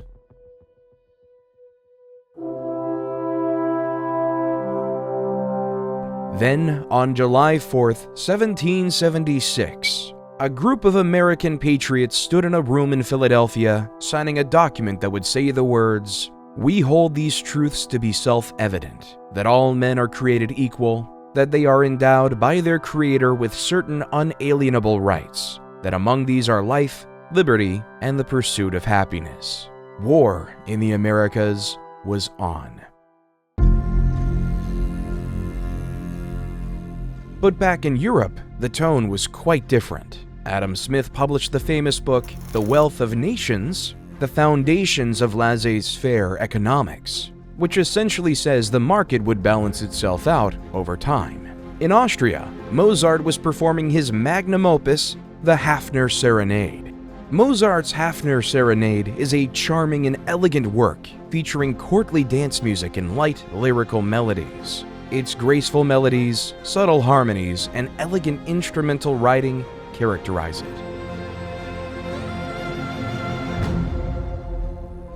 As the war continued, King George III sent his armies of the masses over to America.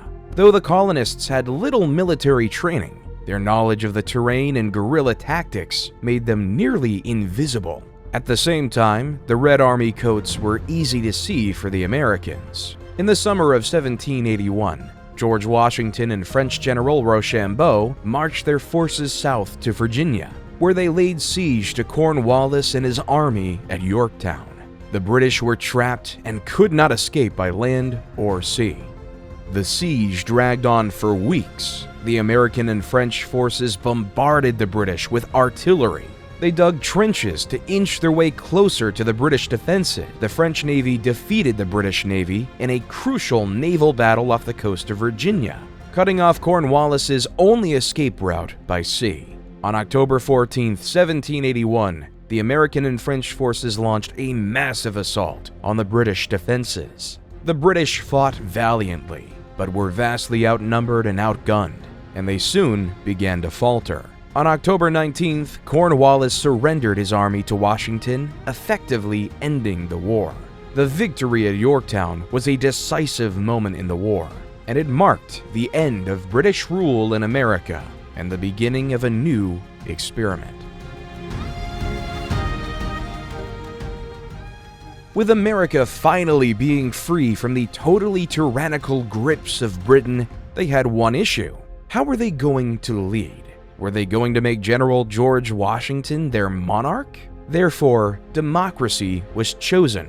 However, Plato made a good point many years ago, that the common man was incapable and not wise enough to pick a better leader to lead them to success. So the American-founded Constitutional Convention came up with this idea of the Electoral College, where the common man would vote for a particular person who would then have a say in who could be president. So instead of the president being directly voted on by the people, they would vote on elites, who would then vote for the president directly.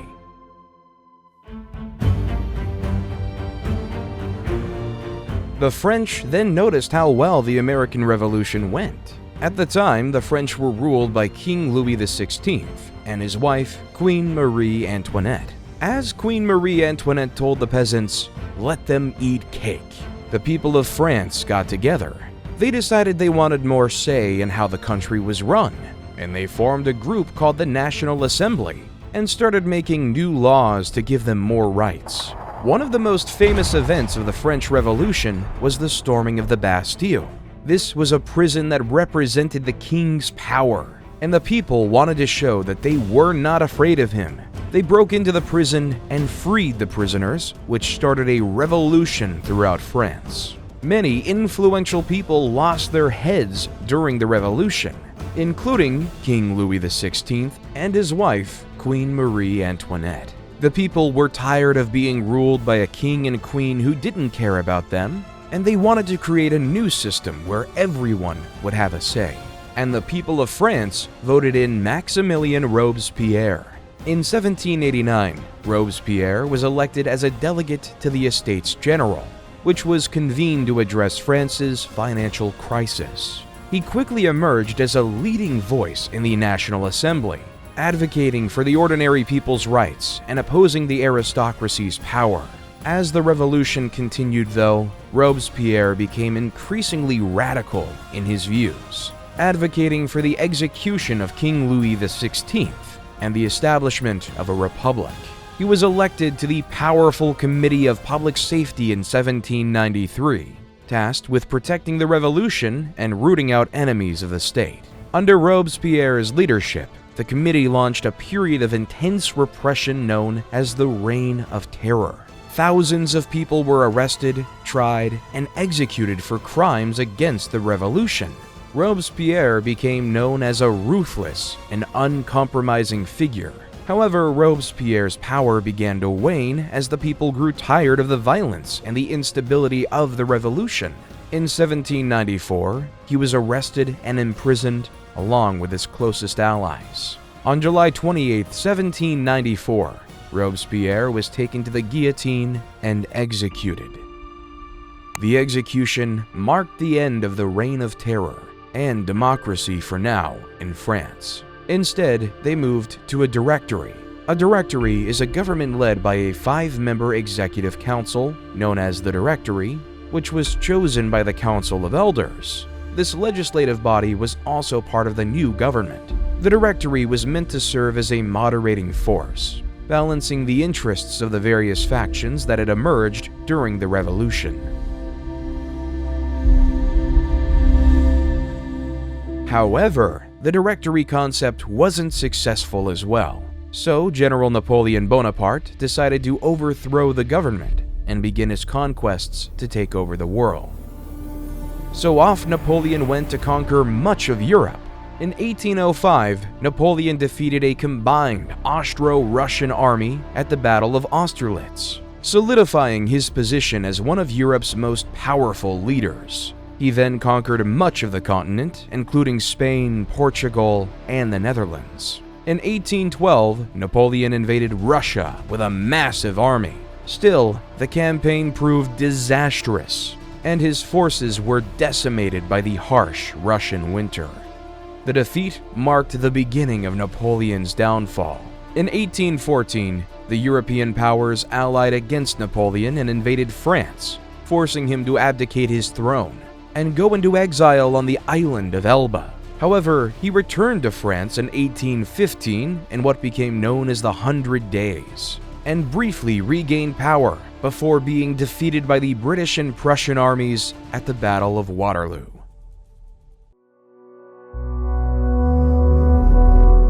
While back in the Americas, Simón Bolívar was on his military campaigns to free Latin American countries from the grasp of the Spanish colonial rule. Bolívar began his military campaigns in Venezuela in 1810, where he led a successful uprising against the Spanish colonial authorities. He then moved on to Colombia, where he won a series of important victories against the Spanish, including the Battle of Boyacá in 1819, which secured the independence of Colombia. Bolívar then turned his attention to Ecuador and Peru, where he won a series of decisive battles that helped secure both countries' independence. He captured the city of Lima in 1824, effectively ending Spanish control of Peru. Bolívar's final military campaign was in Bolivia, where he led the fight for independence against the Spanish in 1825. Bolivia was named in honor of Bolívar, who played a critical role in its liberation.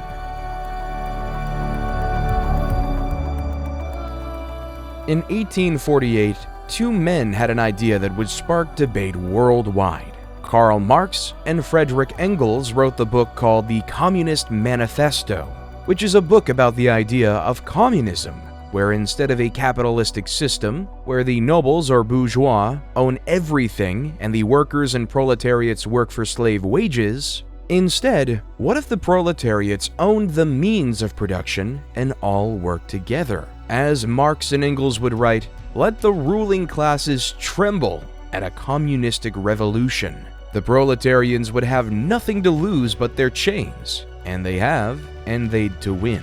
They would also write, the need for a constantly expanding market for its products chases the bourgeoisie over the whole surface of the globe. It must nestle everywhere, settle everywhere, establish connections everywhere.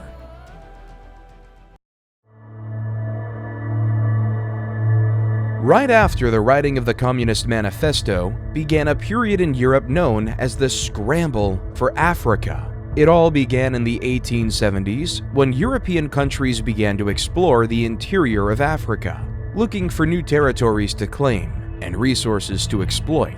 At first, the European powers were cautious, sending explorers and missionaries into Africa to establish trade networks and alliances with local leaders. However, as competition increased, the European powers became more aggressive in their tactics. They used military force to establish colonies and protectorates, and they engaged in diplomatic maneuvering and propaganda campaigns to gain the support of local populations. One of the most ruthless tactics the European powers used was dividing Africa into artificial borders and creating new ethnic and linguistic divisions. This created tensions and conflicts between different African groups, which the Europeans used to their advantage, creating a European stronghold over the continent of Africa to increase their profits. The scramble for Africa came to an end as a result of several factors, including changing international politics, economic realities, and rising African nationalism. One of the key factors that contributed to the end of the scramble for Africa was the changing balance of power in Europe.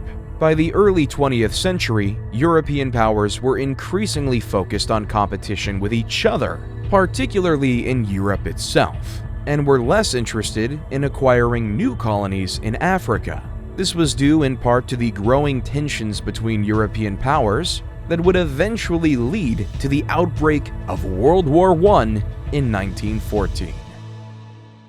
Because on June 28, 1914, a shot was heard around the world with the assassination of Archduke Franz Ferdinand. Franz Ferdinand was the heir to the throne of Austria-Hungary, and his assassination by a Serbian nationalist named Gavrilo Princip sparked a diplomatic crisis that quickly escalated into a global conflict. In the aftermath of the assassination, Austria-Hungary declared war on Serbia, triggering a complex web of alliances and treaties that drew other countries into the conflict. Germany, an ally of Austria-Hungary, declared war on Russia and France, while Great Britain, which had a treaty with Belgium, declared war on Germany. Within weeks, most of Europe was embroiled in a brutal and devastating conflict. In November 1918, after 4 years of brutal fighting, the Allied powers and the Central Powers agreed to an armistice, effectively bringing an end to the war and the demise of the Ottoman Empire. On November 11th, the armistice went into effect, and the guns fell silent across Europe.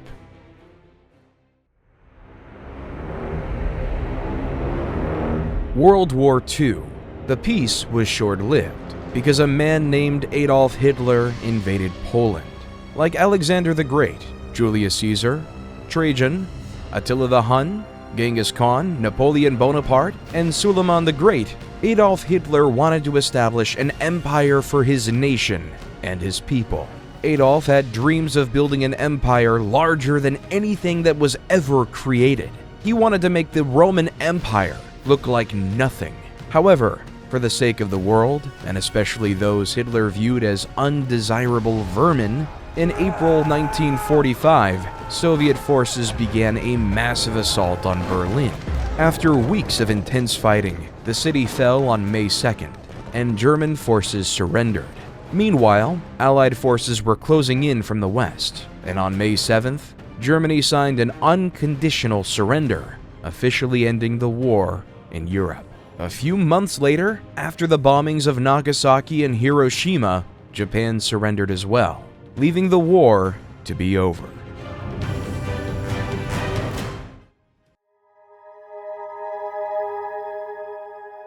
From World War II on, the world has faced a technological revolution. With Alan Turing's invention of the computer during the war, the world became global. For 50 years, America and the Soviet Union were at war, despite the fact that they were on two totally different continents. In 1969, Neil Armstrong landed on the moon, saying, "It's one small step for man, one giant leap for mankind." As the years on the world has become increasingly smaller, computers have become more affordable. Cell phones changed the way we communicated with one another. Let's go back to the story of a man named Gilgamesh on his quest for immortality. At the end of the poem, Gilgamesh realizes, life, which you look for, you will never find. For when gods created man, they let death be his share, and life withheld in their own hands. The history of human civilizations is an incomplete book, constantly being updated. Some things will never change. However, humans will always die. Empires will always rise and fall. The masses will always clamor towards safety.